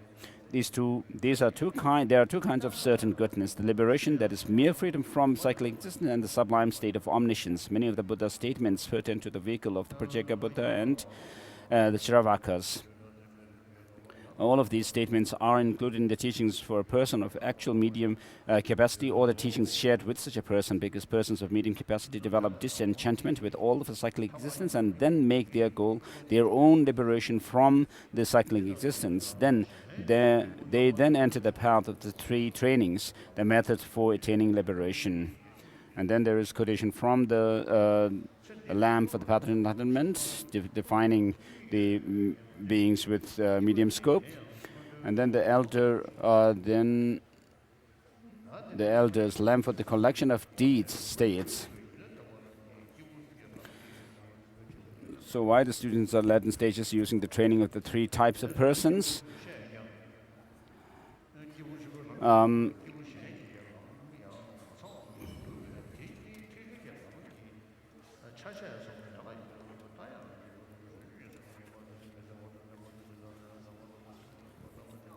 So the purpose of leading students by means of the path to stir three parts of the three types of persons. I have given an explanation of the three types of persons. However, the stages of the path for the person of great capacity also includes the paths for the other two types of persons in their entirety. Thus, these two paths are parts or branches of the Mahayana path.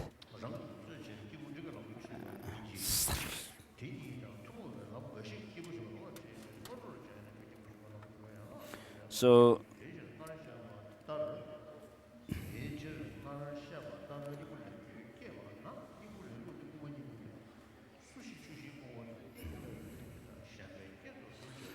therefore, once you have developed the desire to take full advantage of this human life and leisure and opportunity explained before, you must know how to take full advantage of it. With respect to this, Bhaviveka's heart of the middle way states, these bodies are insubstantial like banana trees and bubbles. Who would not give them a substance that is like Mount Meru, but by making them conditions for helping others? These bodies are the basis of sickness, old age, and death. Those who have good character and compassion make them in each moment a basis for promoting happiness in others. This life of leisure is free of great conditions. 8 conditions of non-leisure. With the lamp of sublime teaching, make good use of this life, leisure, through the deeds of a person of great capacity. Thus enter the Mahayana with the thought, day and night I will conduct myself as a person of great capacity, making use of this body of mine, which is a home for illness, a basis for suffering of old age and the like, and which lacks an essence like a banana tree or a water bubble.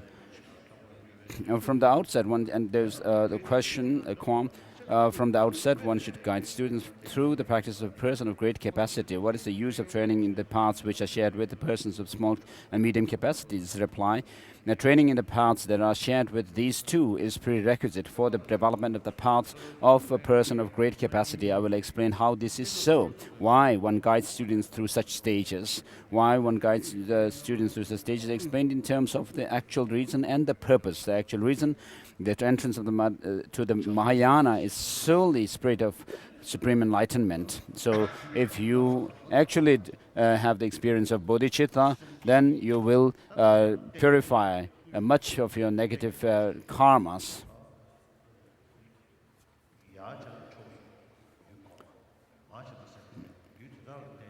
So we create karma, negative karmas, in relation to the 3 objects of refuge, Buddha, Dharma, and Sangha, and so forth, and then also in relation to the animals in samsara.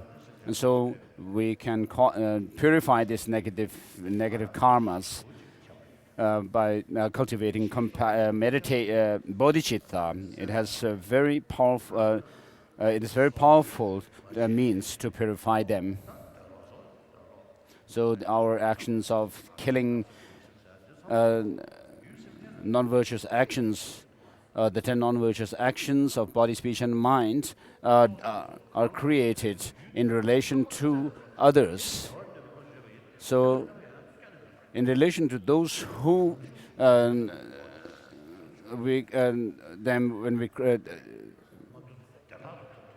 we create negative actions in relation to them, and if we actually think of develop compassion towards them, then it would be really powerful to overcome or avoid negative actions.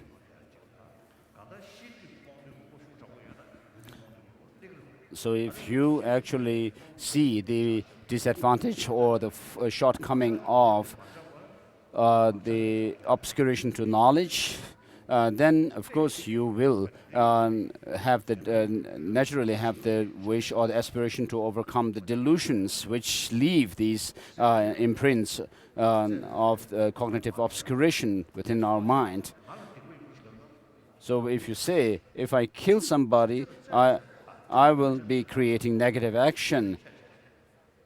It is just rather thinking about yourself alone. But when you say, if I harm others, if I kill somebody, it actually harms the other person, then you are actually orienting your mind towards compassion towards that. And so therefore, bodhichitta has great potential to purify negativities.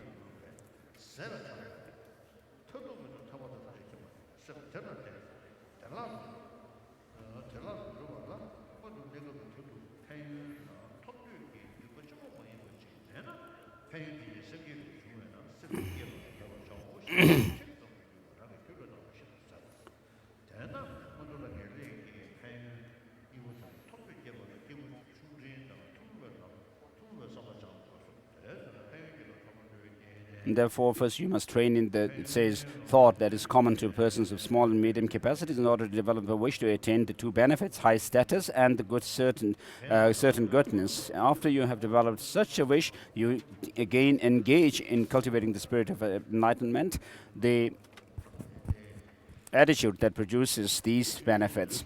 As you do this, you must develop the great compassion and love that are foundation to this attitude. In other words, when you contemplate how you wander through cyclic existence, bereft of happiness and tormented by suffering, your body hairs should stand on end. Without this experience, it would be impossible for you to become unable to tolerate others' beings' torment while they suffer and are bereft of happiness as they wander through cyclic existence. Engaging in the bodhisattva deeds, says, these beings have yet to dream of such an attitude toward even their own welfare. How then could they produce it for others' welfare? So therefore, the training and the thought of common to persons of small and medium capacity are methods for producing an uncontrived spirit, and it is not separate from the path along with your teacher leads to. Accordingly,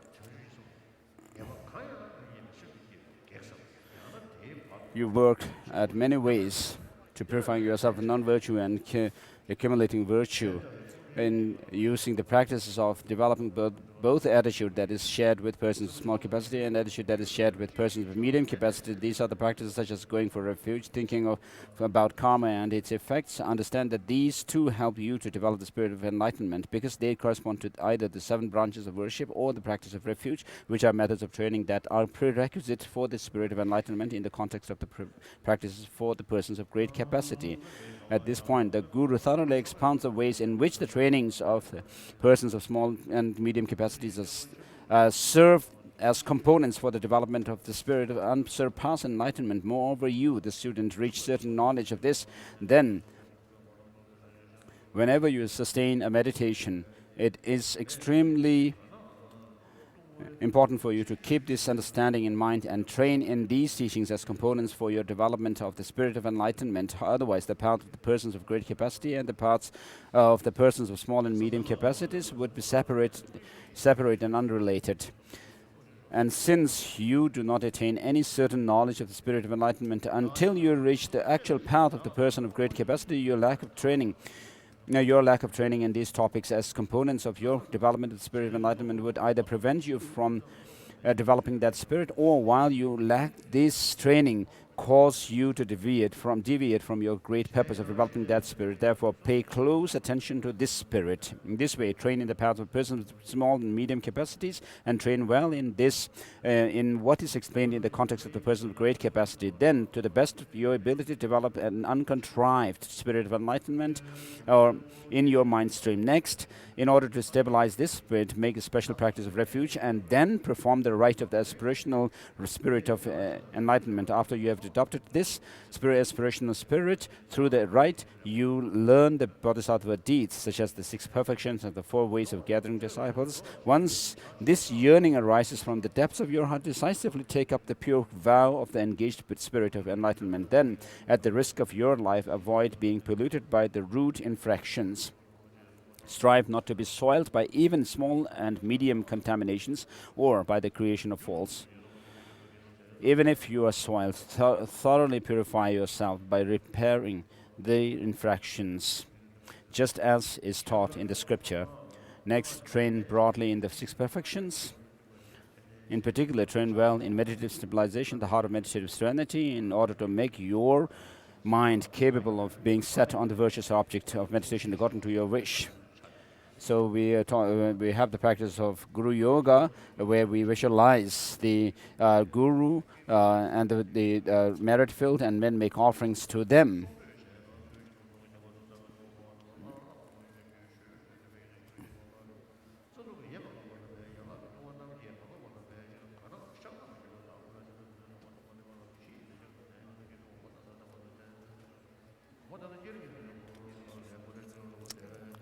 In order to make your mind capable of being set on a virtuous object of meditation according to your wish. The elders Lamb for the path says that you should develop meditative serenity for the sake of producing the super knowledges. He is simply giving an example. In other contexts, he says that you should develop serenity for the sake of producing insight. Therefore, achieve serenity mainly for the purpose of insight. Then, in order to cut the bonds of the conception of two selves, make a philosophical determination of the meaning of emptiness, which is selflessness. After sustaining an unmistaken method of meditation, achieve insight, the heart of wisdom.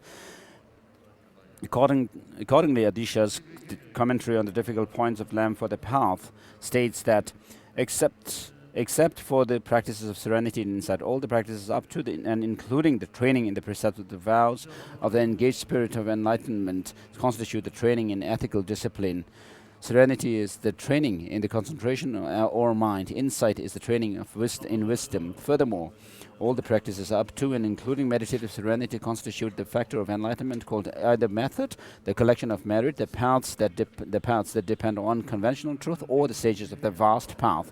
The development of the 3 kinds of special wisdom constitutes the factor of enlightenment called wisdom, the collection of wisdom, that which depends on ultimate truth.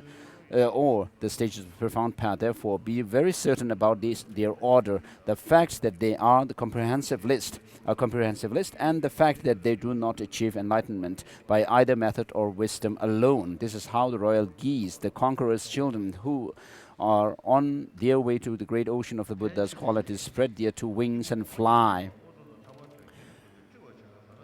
One wing is conventional truth, all the factors of method, the vast. The other wing, which depends on ultimate truth, is knowing well both reality and selflessness. However, they do not take up only a single part of the path or fly like a bird with a broken wing, as Chandrakirti's commentary on the middle way says. Spreading the broad white wings of reality and conventionality, the royal geese, escorted by the flock of living beings, fly on the wings of virtue to supremacy on the far shore of a Buddha's ocean-like qualities. So, as part of the means of attaining high rebirth of bliss, the Lama Tsongkhapa goes through the practice of taking refuge and the teachings on the law of causality.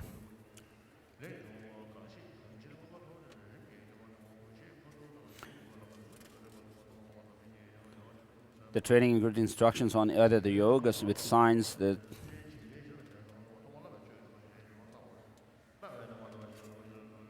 So after you have trained your mind by means of the ordinary path, you must certainly enter the mantra path, because when you do, you will quickly complete the two collections. If you cannot practice more than just the ordinary path, or do not want to do it because your inclination inherited from former lives is too weak, then just improve on these very stages of the path. It is taught in all the vehicles in general and in the mantra vehicle in particular that reliance on the teacher is very crucial.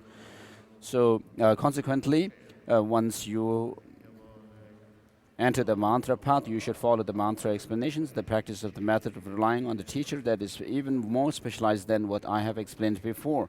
Then ripen your mind with initiations that come from pure tantric sources, and observe properly, at the risk of your life, all of the vows and pledges that you have received during your initiations. You can take the vow and pledge again if you are affected by a root infection, but your mind will not be spoiled. But your mind will have been spoiled, and it will be very difficult to give rise to good qualities. Therefore, specifically strive never to be tainted by the root infractions. And so, move on to middle length. How to take advantage of this life. How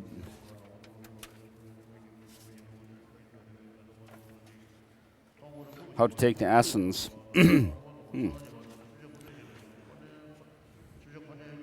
So as everything the Buddha did, in the beginning, the generation of the mind of enlightenment, in the middle, the accumulation of the collections, and at the end, the manifestation of complete Buddhahood was done for the welfare of sentient beings only. All this Dharma teaching also only accomplished the welfare of sentient beings. That being so, the goal to be accomplished, the welfare of sentient beings, is twofold: temporary higher status and ultimately certain goodness. As for the undertaking of it, undertaking to attain the former, everything that has been set forth is included in the actual cycle of teachings for lesser beings, or in the cycle of teachings common to the lesser beings. Special lesser beings do not mostly act for the sake of this life, pursuing instead the excellence of high status in future lives and engaging in achieving causes for that. And then the definition of the beings of small scope, according to Adisha's lamp for the path of enlightenment. And then there are two kinds of certain goodness: liberation, that is merely release from samsara, and omniscience. It is in this regard everything that has been set forth, starting from the vehicles of hearers and solitary realizers, including in the actual cycle of teachings for the intermediate beings, or in the cycle of teachings common to the intermediate beings. Intermediate beings developed in disenchantment with existence as a whole, and having made the liberation, that is release from existence of their. So there are two means of attaining omniscience.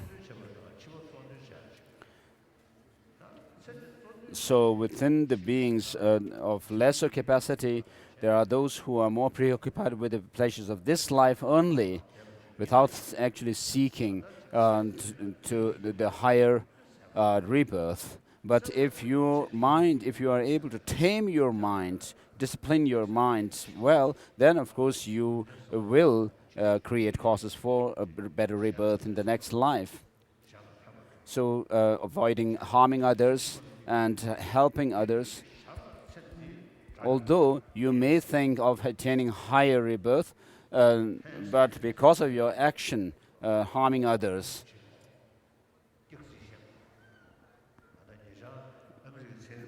you'll be creating not create causes for higher rebirth as such.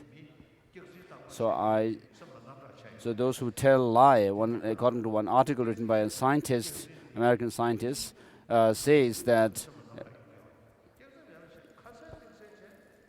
those who lie all the time have a greater level of stress, because they are not transparent. And so if you are transparent and don't lie, so then you will be transparent. So he's not talking about next life or talking about creating negative karma as such, but what actually happens to the person when they lie. And so to attain higher rebirths, in Buddhism, the teaching on the law of causality is given.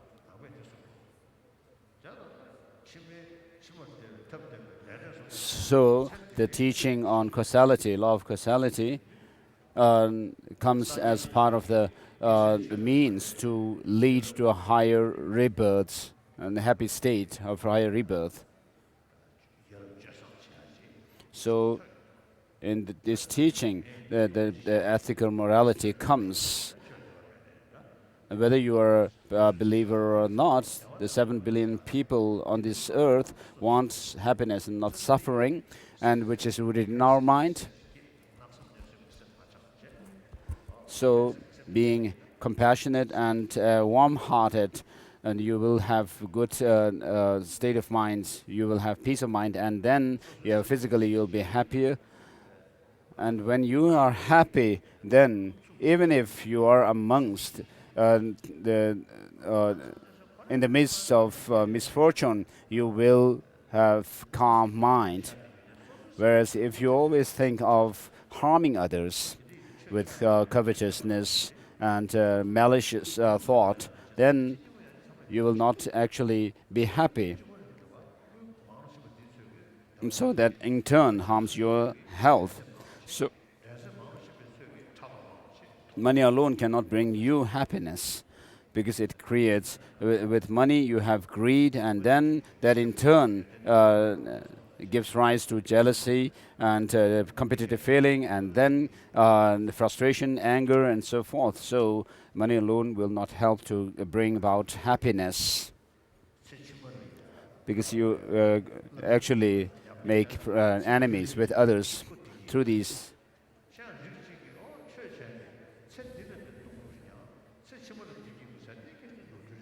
So in order to have good happiness in the next life, we should practice the Dharma. And sometimes people say that, oh, I don't care about the happiness in this life, but actually I want happiness in the future, and they actually torture themselves too much. But that's not good. And you should, of course, engage in Dharma practice and to help yourself in this life as well as in the future.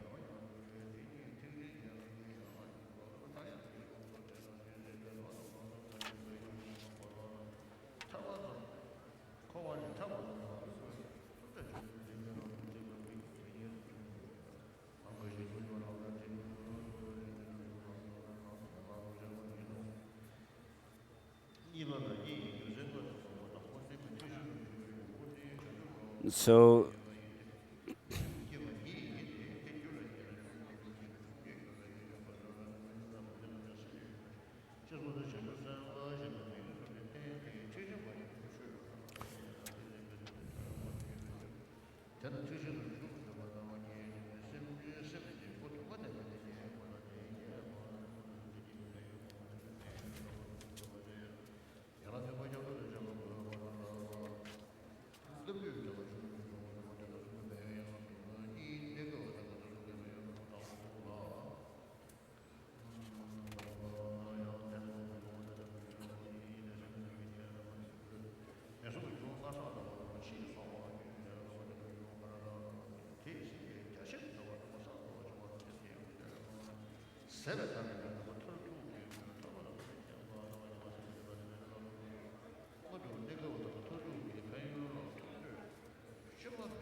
So engaging in bodhisattva deeds, and it says, in beings whom up to now such thoughts of even their for even their own sake have not occurred, not even in their dream, how could it arise for others. So it's talking about bodhichitta. For that reason, one should have thought about how, in the context of lesser beings, the of suffering, the harm of the suffering of lower beings befalls you, and how, in the context of intermediate beings, even in the rebirths of higher status, there is suffering and no peace or happiness. Meditation, in accord with your own experience on sentient beings who have become dear to you, becomes the cause for love and compassion to arise. Since the mind of enlightenment is born from love and compassion, training in the thoughts shared with lesser and intermediate beings is the means of generating the uncontrived mind of enlightenment. Efforts to purify and accumulate by many means through contemplating contemplating the taking of refuge, actions and their effects, and so forth in the context of the two paths also constitute methods for training the mental continuum. That is, they are preliminary practices for the generation of the mind of enlightenment. Since they are part of the seven limb practice along with taking refuge, they should also be understood as methods for generating the mind of enlightenment. Here, the spiritual master indicates how the teaching cycles of lesser and intermediate beings become branches for the rising of the mind of enlightenment, and these disciples also gain certainty in this regard through recalling these points. With each practice, you should thoroughly cherish this training. If you fail to do this, the path of great beings and the individual's paths will become disconnected.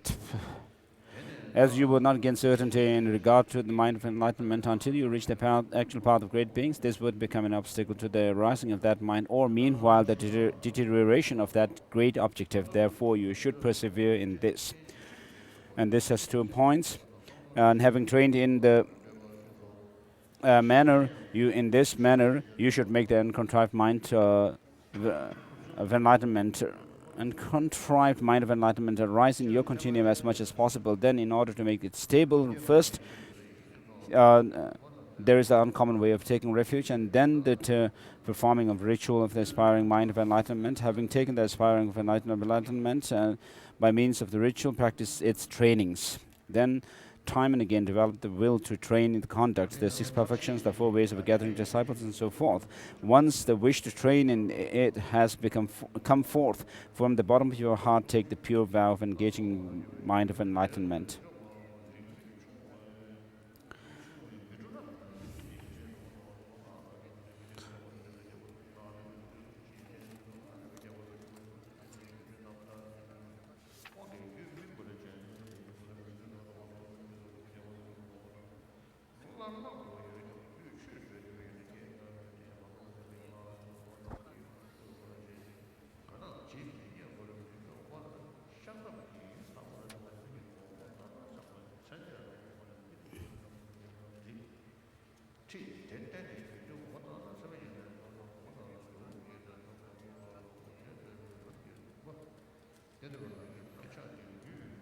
As for the engagement of the mantra, since proper reliance on spiritual teachers is generally given great emphasis in all the vehicles, and particularly in mantra, you should make it even more preeminent in this context than before.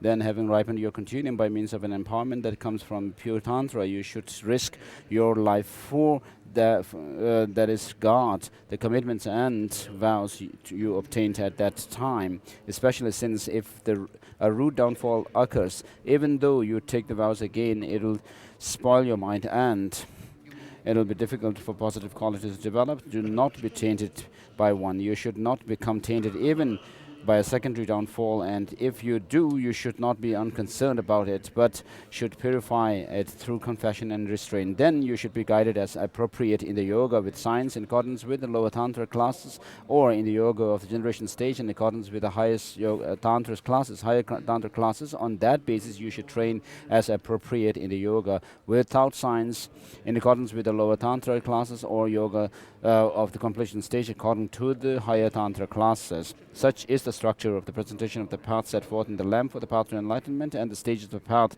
also guides students in the same way. The purpose, this has 2 points. The actual purpose, the sources. The actual purpose has 2 points. Question, sir.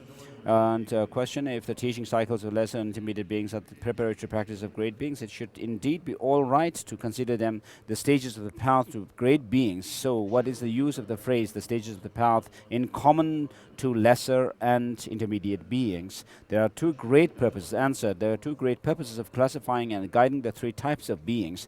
One, in this way, the conceit of claiming oneself to be a great being, while the mental attitude common to lesser and intermediate beings have not even arisen, is overcome. And number two, all three, the highest, intermediate, and the least mental attitudes, have great benefits.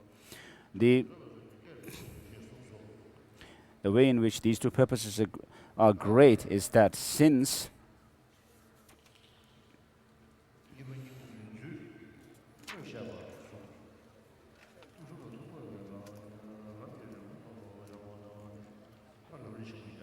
so Lamrim Chemo, the actual way to take advantage of a life of leisure and opportunity.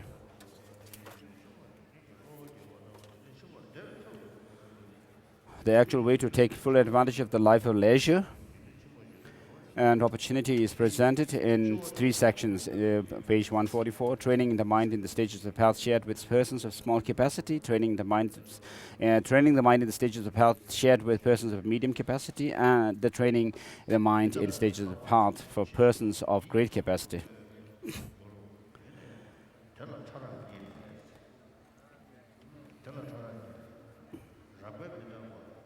So the faults of not cultivating mindfulness of death, as previously mentioned, there are four errors that impede you taking full advantage of your life: conceiving the impure to be pure, suffering to be happiness, the impermanent to be permanent, and the selfless to have a self. Initially, it is merely the conception of the impermanent to be permanent that is the avenue of much injury. This conception is twofold, coarse and subtle.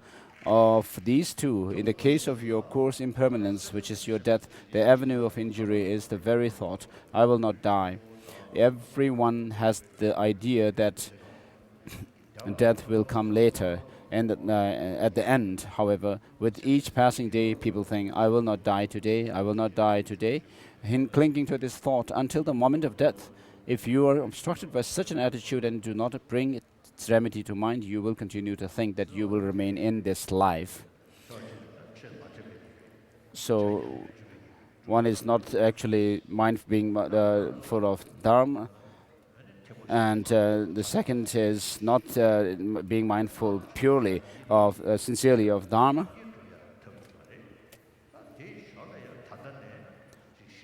And so our purpose and goal is to reach enlightenment, Buddhahood, and as a means to that, we have to engage in helping others, serving others. But what we actually do is as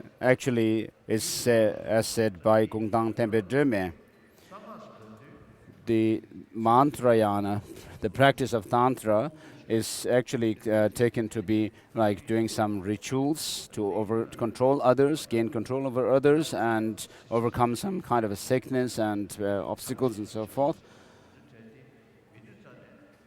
But without having this spirit of enlightenment, bodhichitta, even the practices that are meant for omniscience are actually used for trivial goals to achieve goals of this life alone.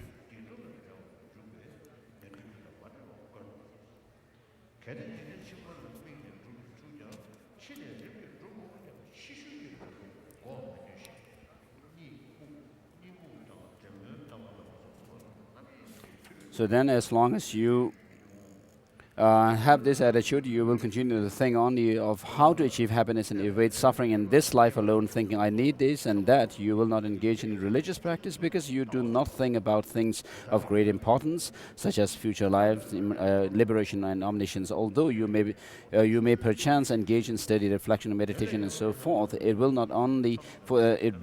be only for the sake of this life, and whatever virtue you create will be of a mere meager strength.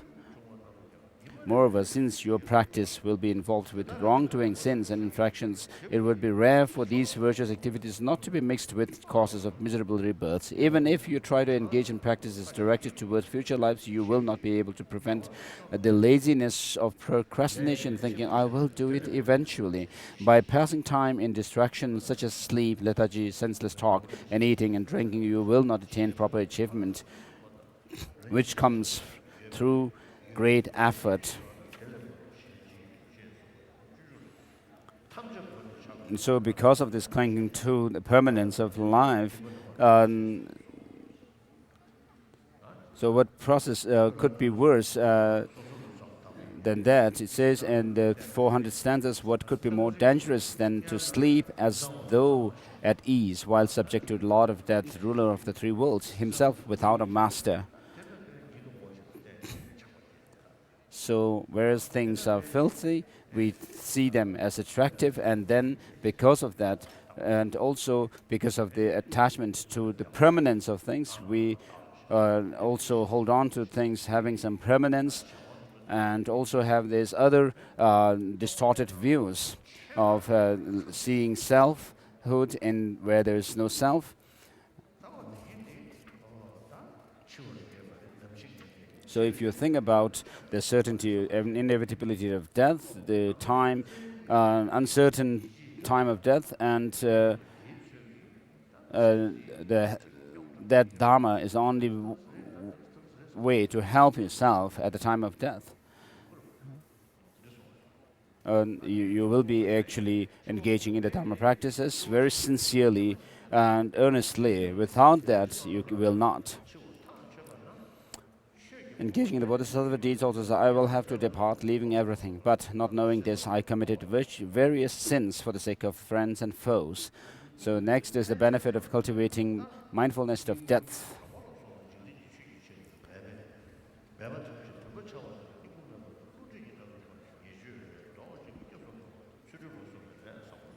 So when those who have a little understanding of the teaching conclude that they will die today or tomorrow, they see that friends and material possessions will not accompany them, and so they stop craving them. Naturally, they then wish to take full advantage of the human birth through virtuous deeds such as giving gifts. So you're thinking about the great importance or meaningfulness of this life, and also how potential it is to accomplish our goals.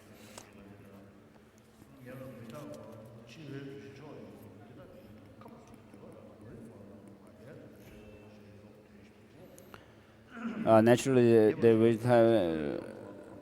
giving gifts. Just so, if you create an authentic mindfulness of death, you will see that all toiling for worldly things, such as goods, respect, and fame, is as fruitless as winnowing chaff, and is a source of deception.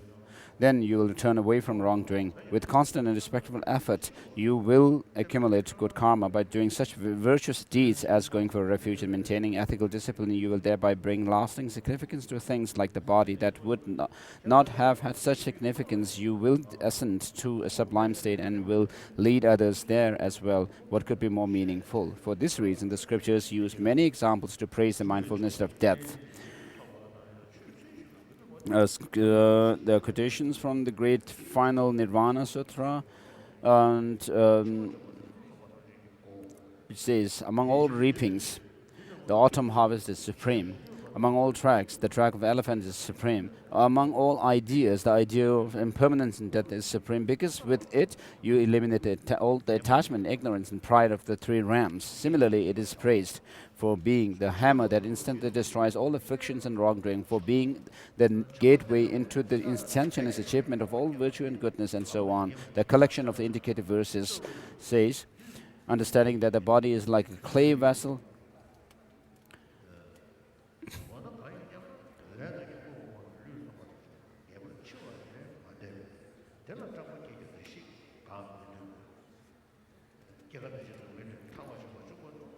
so the kind of mindfulness of death you should develop. For those who have not practiced the path at all, the fear of death manifests itself as the worry that they will separate from the relatives and so forth. This even happens to animals, of course. This fear is caused by the strong attachment. Therefore, do not develop this here. What then should you develop? Certainly, nothing of your body which you have appropriated through karma and afflictions shall survive death. This may frighten you, yet for the time being you cannot stop it. However, you should fear death as if you have not secured your welfare in future lives by putting an end to the causes of the miserable realms and establishing the causes of high status and certain goodness. If you consider your fear about this, it is within your power not to be frightened at the moment of death, because there are things you can do to secure your future welfare. If you do not act on these things, you will be tormented by regret at the time of death. In general, fearing that you will not be liberated from cyclic existence, and in particular fearing that you will fall into the miserable realms. And next is how to cultivate mindfulness of death. Cultivate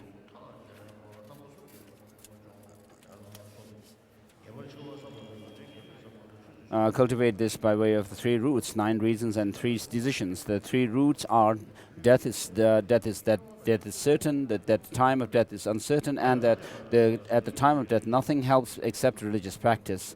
So the contemplation of death is certain. That death is certain. Meditation on the certainty of death has 3 aspects. The Lord of death will definitely come and therefore cannot be avoided. Our lifetime cannot be extended and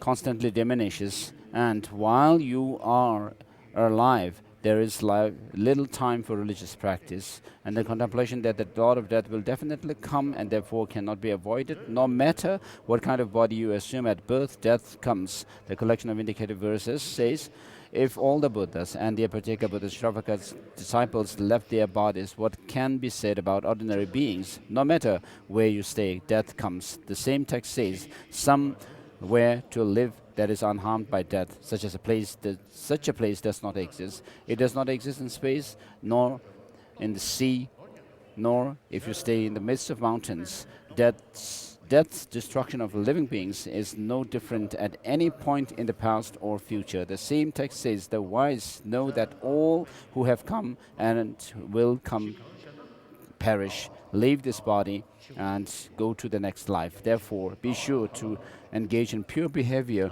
by abiding in the teaching. You do not escape by fleeing from death, nor can you turn death away by such things as mantras. The advice to the King Sutra says, for example, it says Kamapa. There's a quotation from this sutra, and then next it says Kamapa says. Kamapa was a Kadamba master. So we have to think about the impermanence of death, about death over and over again. These days when people have some cancer, they even avoid mentioning the name cancer. And so death is something they don't want to talk about. So death will come inevitably.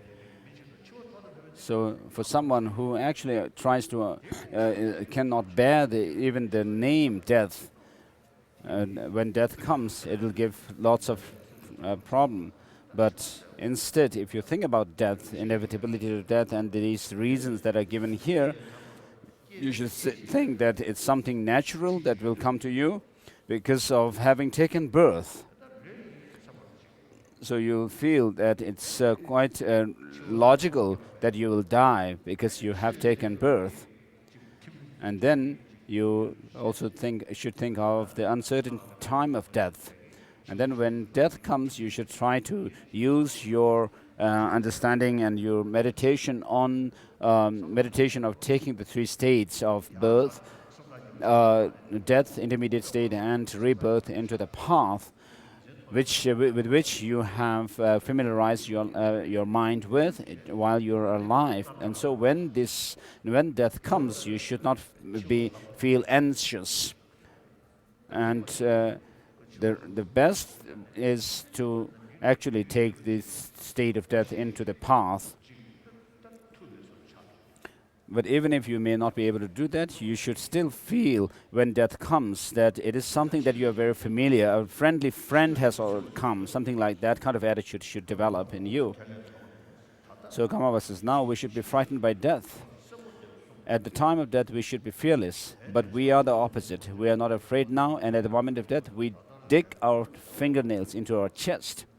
So the next contemplation that our lifetime cannot be extended and constantly diminish. The descent in the Womb Sutra,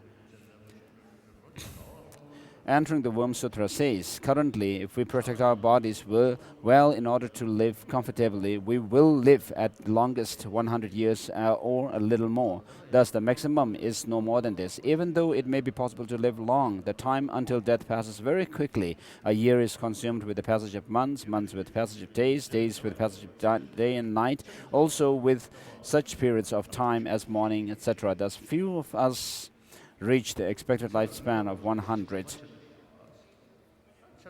So there is no addition. We cannot add number of years to our lifespan, but there is constant factors. There are constant factors which actually diminish our lifespan. So some animals like tortoise live few hundreds of years because of their body composition.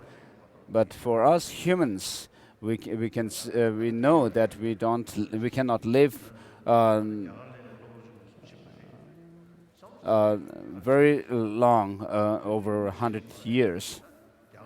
So since we came into exile, we Tibetans came into exile, it's 50 plus years have passed by. And those who came into exile as refugees in the beginning in India, now they have their children and grandchildren. So past seems to have gone, but then the future seems very long, far away from us. But that's not the case. So as said here, years pass by. Are consumed by passage of months, and months by days, days by night, day, night, and so forth. So what is the use of actually worrying about death? Because it will come.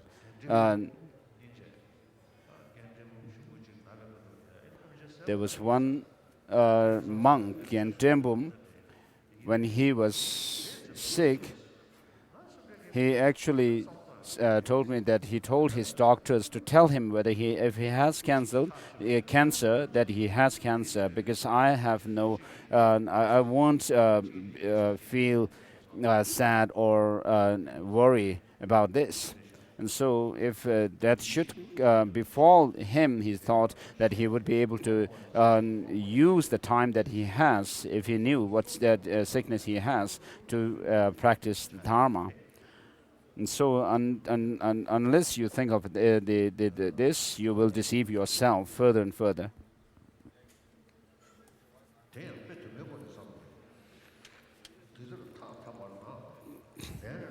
So contemplate this with many examples. When weaving cloth, weavers use no more than one piece of thread on each pass, yet they quickly finish weaving the cloth. When animals such as sheep are led to slaughter, they move closer to death with every step they take. The water carried by the current of a strong river or water in the waterfall or on a steep mountain quickly disappears.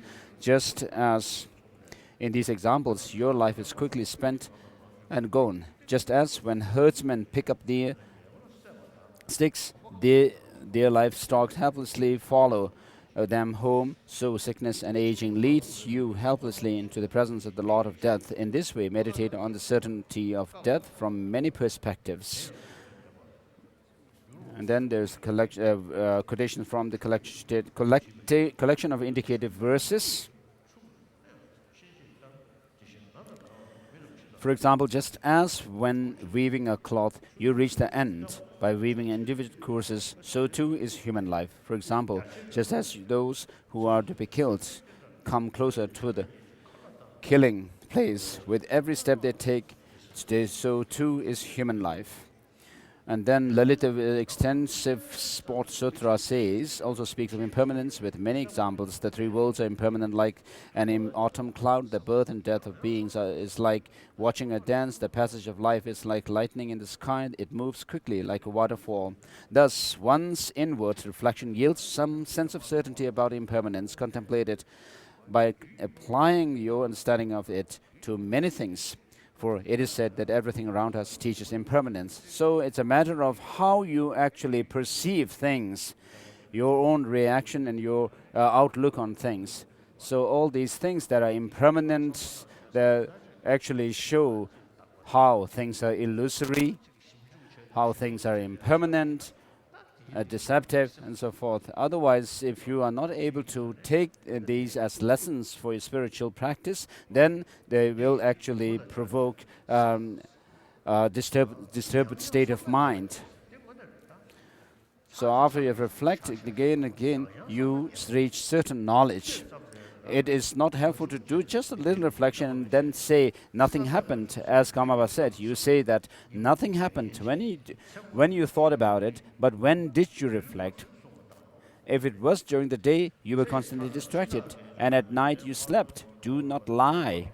At the end of this life, the Lord of Death will destroy you, and you will pass into the next world. Until then, there will never be time when your lifespan does not diminish, whether you are going somewhere, walking around, or lying down. Thus, starting from the moment that you enter the womb, you do not remain even for an instant, but go headlong towards next lifetime. Therefore, even your intervening life is exclusively consumed in a procession toward death, led by the messengers, sickness and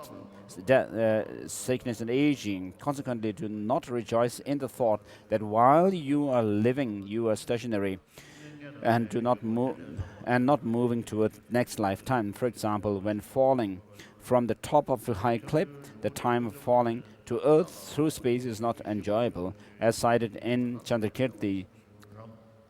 Chandrakirti in his commentary on the 400 stanzas. Hero of humans, beginning from the first night of entering a womb in this world, one proceeds daily without delay into the presence of the Lord of Death. And in the story for stopping the four errors, it says, this verse, these passages indicate that it is certain that your death will come quickly. And then contemplation of the certainty of death, such that even while you are alive, there is little time for religious practice. Next point.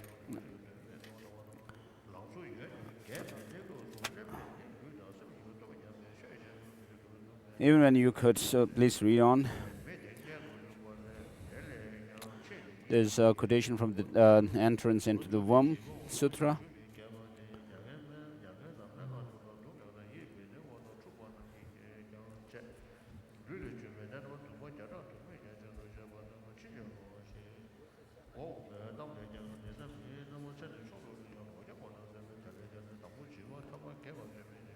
And the story for stopping the four errors says, in this time of 100-year lifespan, even the longest of human lives is finished in only 100 years. Of that, the beginning and end are made useless by youth and old age. Things like sleep, sickness, and sickness destroy all hope for practice, leaving no time for it. How much remains to the lifespan of a being born among humans who live in happiness? Furthermore, Chegawa said that if you subtract from 60 years the time you lose to food and clothing, sleep, sickness, not more than 5 years are left to devote to the teachings. This being the case, the wonders of this life will be mere memories at the time of death, like waking up and remembering the pleasurable experiences in a single dream. Think, if the enemy, death, is surely approaching and cannot be stopped, why should I delight in the delusions of this life? Then decide that you must practice the teaching and make many heartfelt pledges to do so. And the garland of birth stories, the Jatakamala says, alas, afflicted and worldly persons, I do not like the unstable things and so forth. And then next is, so you should reflect in this way. And next is contemplation that time of death is uncertain. It is certain that death will come some time between today and 100 years from now. It is uncertain on which day within that period death will come. Therefore, for instance, you cannot determine whether or not you will die today. However, you must assume that you will die and should think, I will die today. For if you assume that you will not die and think, I will not die today, or I will probably will not die today, you will continually make preparations to stay in this life and will not prepare for your life, next life. Meanwhile, you will be seized by the Lord of Death. You will then die in sorrow.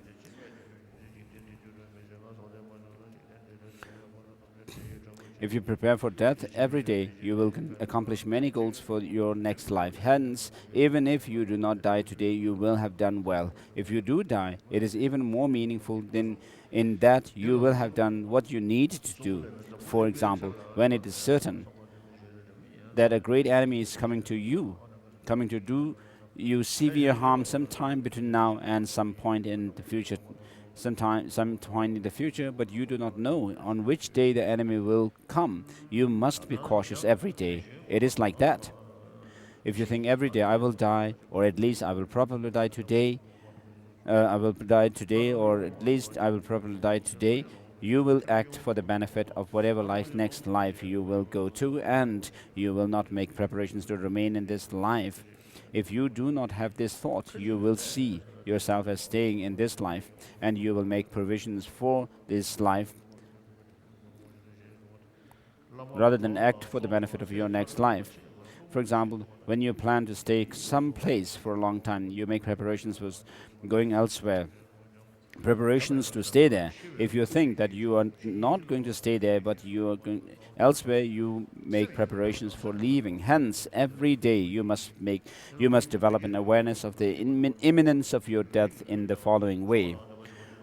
The contemplation that lifespan is in this world of Jambudvipa is uncertain.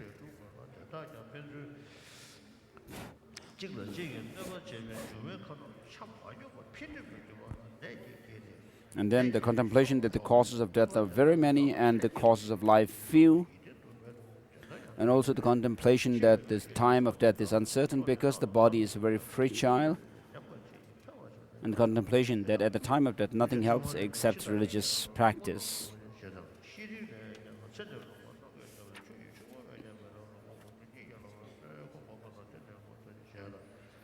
So in general, lifespan on the Uttarakuru continent is definite. Even though on the other continents besides Uttarakuru and Jambudvipa there is no certainty as to whether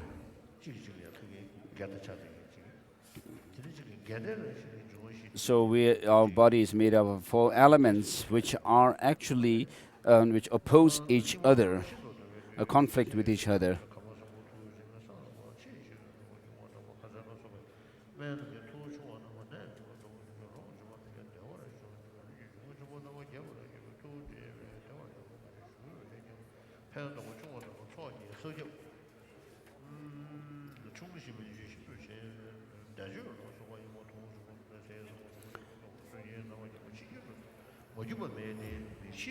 There is no certainty that as to whether one will be able to contemplate one's own lifespan. For the most part, there is a definite lifespan. The lifespan on Jambudvipa is very indefinite, ranging from the initial lifespan that is very vast beyond measure to an eventual maximum length of 10 years of age. Further, you can see that there is no certainty as to whether death will occur in youth, or in old age, or in between. In the same vein, the treasury of knowledge says, here the lifespan is uncertain.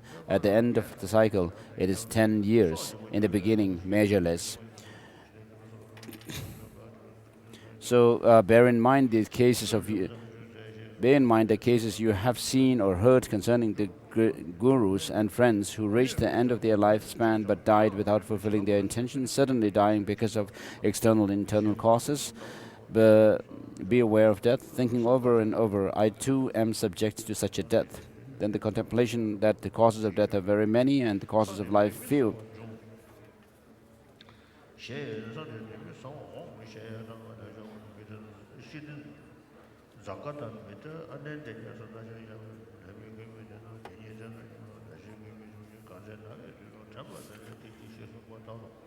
So the contemplation of that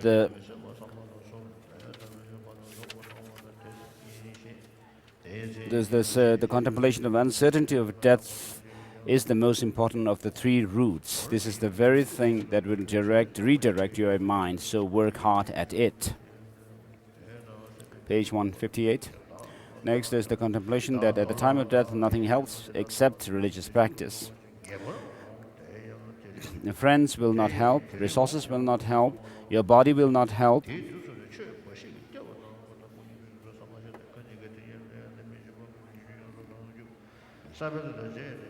So consequently think, it will certainly come to pass that all the wonders of this world will leave me behind. I will leave them behind as well and go to some other world. In fact, this will happen today.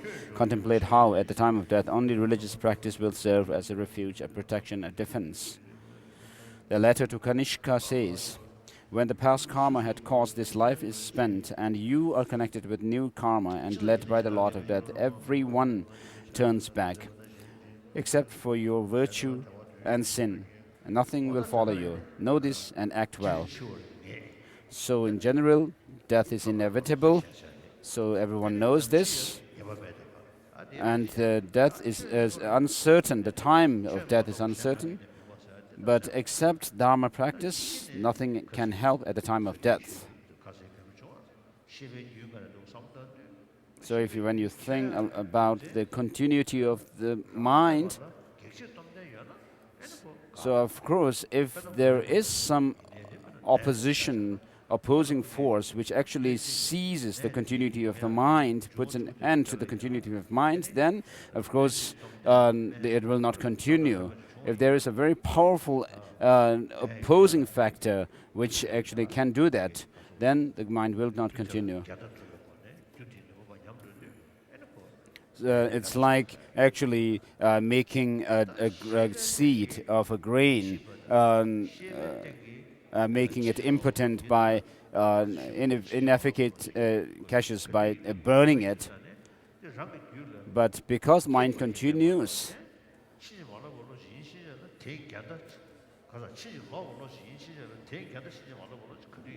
so at the time of death it will continue, and therefore when we have distorted state of mind, there's always an antidote that counters it.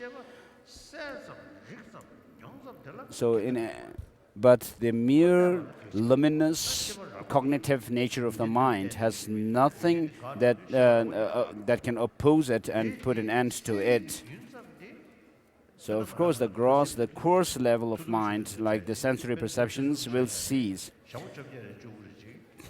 But the subtle mind, for example, in the case of people who are clinically dead, for example, the previous Godinta Rinpoche, we actually did some check on his body when he was clinically dead, but and through the experiment, one scientist actually checked it, and he actually told me that there was something that had happened during the time when he was in Thukdam, and then there's also one incident that happened in New Zealand with one Lama who died in a hospital. And so, even after brain death, there is some phenomena that is not explained by science yet. But in Tantra, there is nothing else but we can actually, this can be explained except through what is said in Tantra.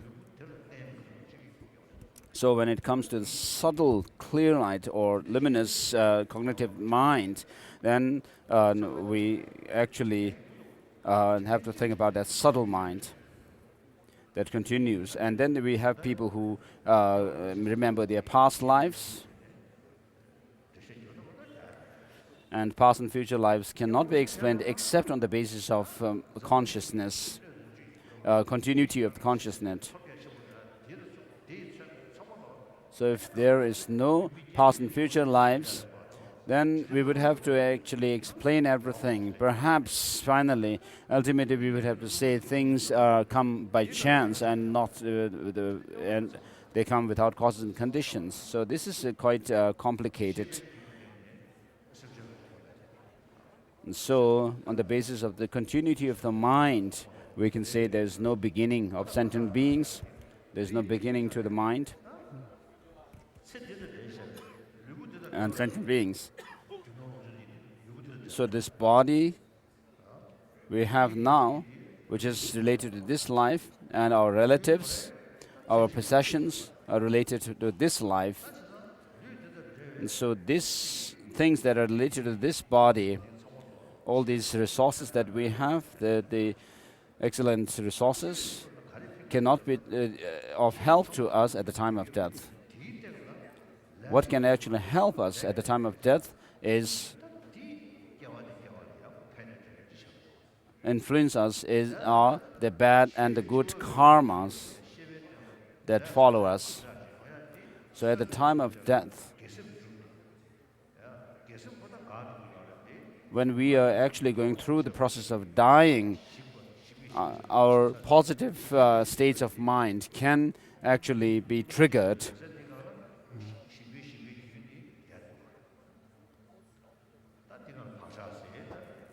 And then we leave imprints on this mind, the innate, luminous mind. And so this can help us. The positive energy or positive imprint that we leave on our minds while we are alive can help us if we are able to reinforce that at the time of death.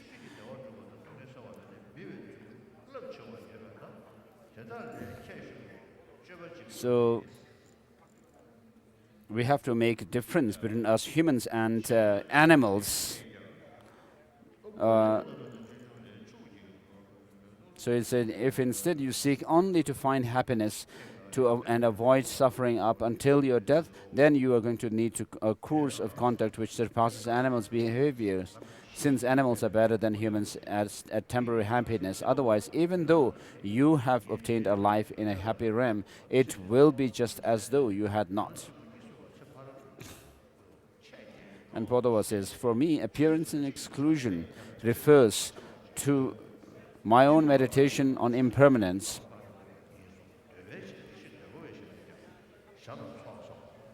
With it, I exclude all the appearances of this life, such as intimates, relatives, and possessions. Then, knowing that I must always go to the next life alone, without anything else, I think that I will do nothing except religious practice. Thereopon, a lack of attachment for this life begins. Until this arises in your mind, the paths of all teachings remain blocked. And Dharma said, along the way, accumulate the collections of and purify obscurations. Make supplications to the deity and the gurus, contemplate earnestly and with perseverance. If you do this, though you may think that knowledge will not arise in even 100 years, it will arise anyway, because nothing composite remains as it is.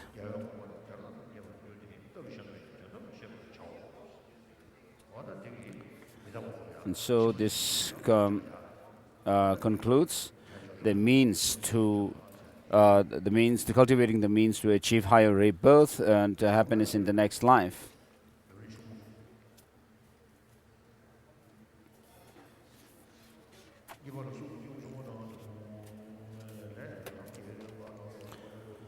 The stage of the path common to lesser beings. The training in the mind training the mind in the stage of the path common to lesser beings has three parts.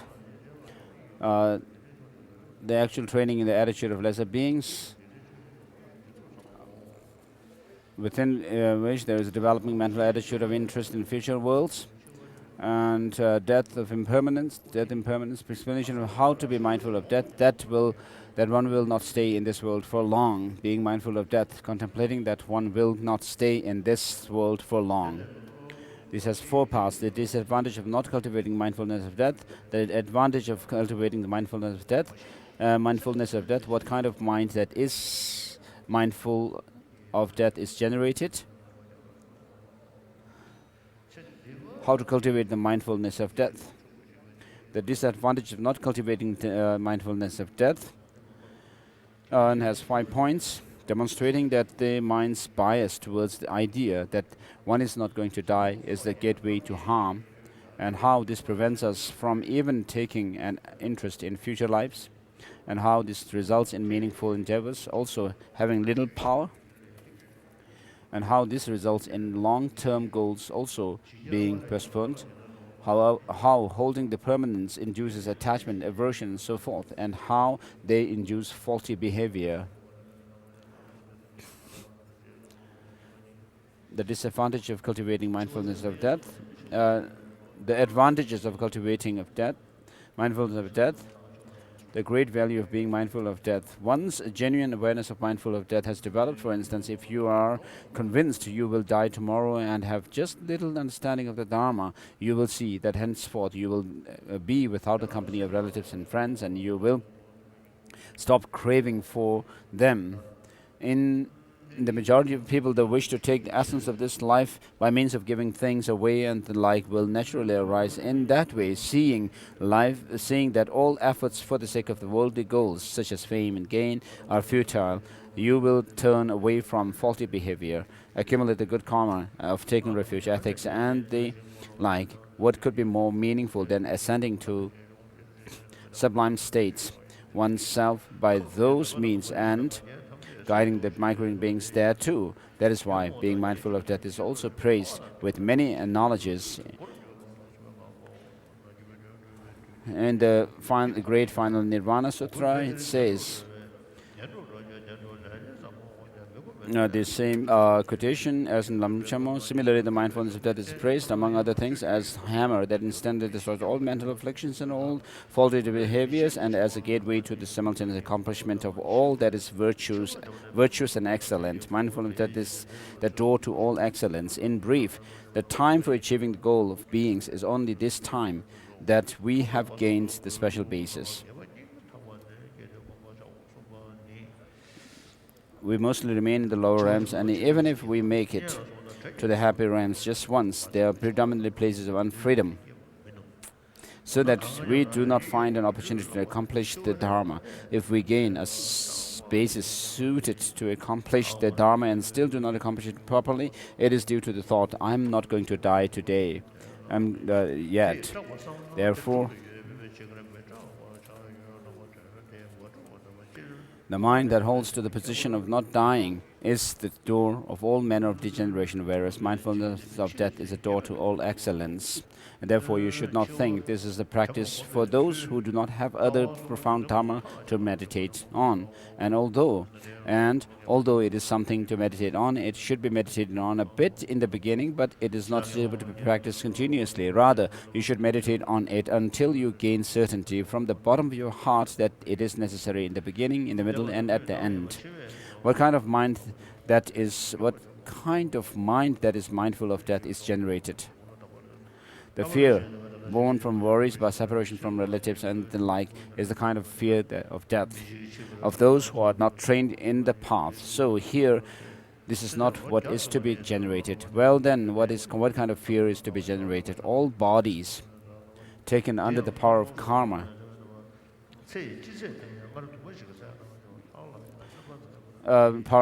and mental afflictions do not pass beyond death. Which is why, even though this may give rise to fear, death cannot be prevented for the time being. However, without putting a stop to the causes of the lower realms and without accomplishing the causes of higher status and certain goodness, you will fear death. In this regard, if you think about the resulting fear, these two can be accomplished, whereby you will not be afraid when on the verge of dying. If you do not achieve that objective, for fear of not being liberated from the cyclic existence in general and the falling into the lower realms in particular, you will be tormented by remorse at the time of death. How to cultivate mindfulness of death? You should meditate on it this way. You should meditate on this by way of the three routes the 3 root thoughts, the 9 reasons, and the 3 decisions. So the 3 roots, it is that death is certain. The Lord of death will certainly come, and there are no conditions for warding it off, and that your lifespan cannot be increased and diminishes incessantly, and you die without having had time to practice the Dharma while alive. And the second root is that it is uncertain, that this life is uncertain. It is uncertain when we will die. And then the contemplation that there is no certainty with regard to the lifespan of Jivan people, which is why the time of death is uncertain, and the contemplation that there are many conditions that lead to death and few conditions that promote life, and that the contemplation that the body is extremely vulnerable and the time of death is therefore uncertain.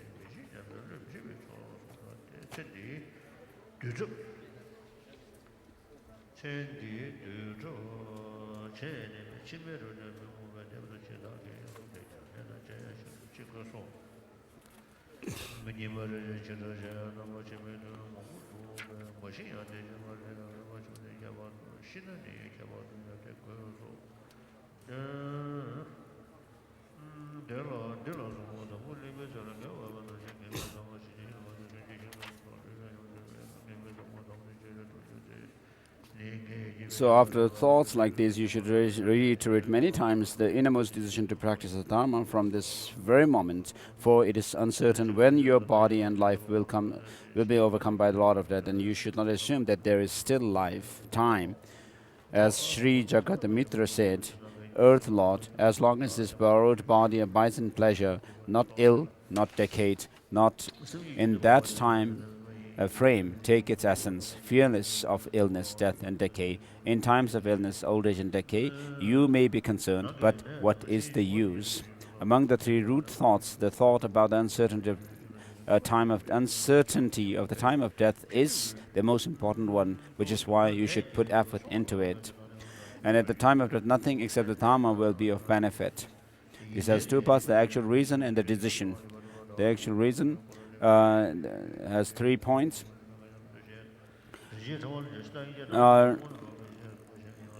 Thus, when you see that you have to go to another world, even if at the time you are surrounded by loving and very distressed friends or relatives, you cannot take even one of them along.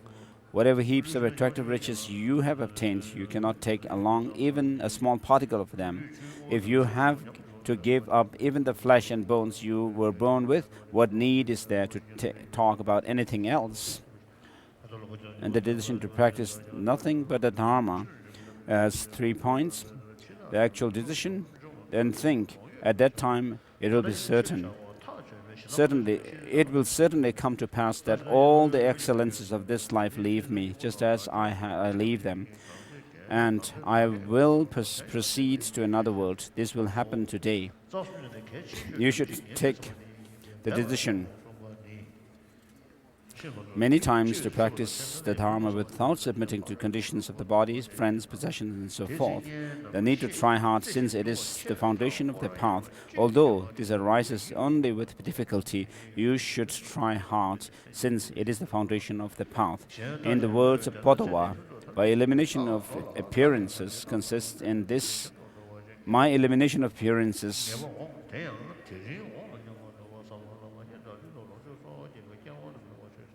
consists in this very meditation on impermanence, eliminating all the phenomena of this life, close relationships, possessions, and the like, and aware that I will go here and there to another life alone without anything. I think there is nothing to do other than the practice of Dharma, and non-attachment to this life first arises. As long as this attitude has not arisen in my mind, I will sit with the path to all the Dharma blocked. And then there is a Dharma saying, where he says, incidentally, if you accumulate the collections and purify obscurations, make requests to the deities and your gurus, and contemplate insistently with perseverance, even that which you think will not come about for 100 years, will come about effortlessly, for compounded phenomena do not remain static as they are. When someone asked Kamawa about moving on to another object of meditation, he said, repeat the previous one. When asked about the remaining one, he said, there is nothing beyond it. So we finish with this part.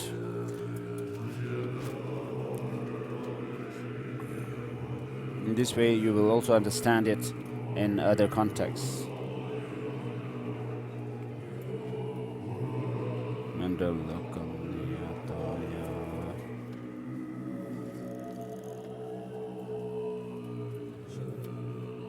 Tiko, lamrim, melam, dir. Namdren gewe womborota. By accumulating through great long efforts the two collections of wisdom and merit as vast as the sky, may I become the chief of the conquerors to guide all sentient beings whose feeble minds are blinded by ignorance. Also, in all lives until I reach that point, may Manju Kosha kindly look after me after I find the supreme path.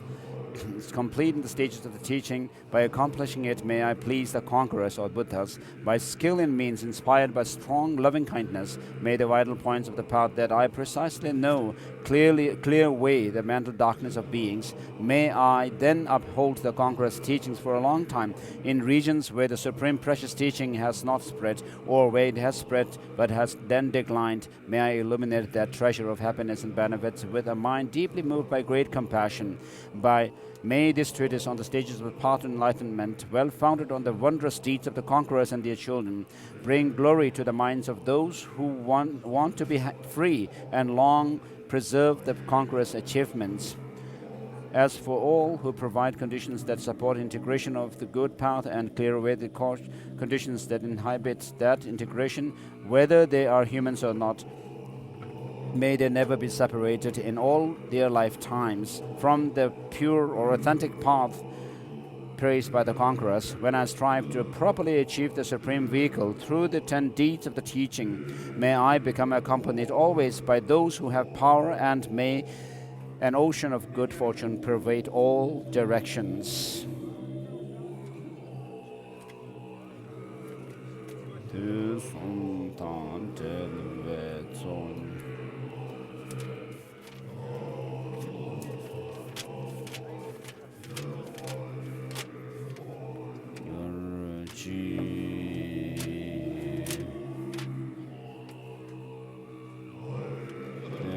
La kuwe na cho su chen su sam chur ngembe chu pa cho sum tembe zene chu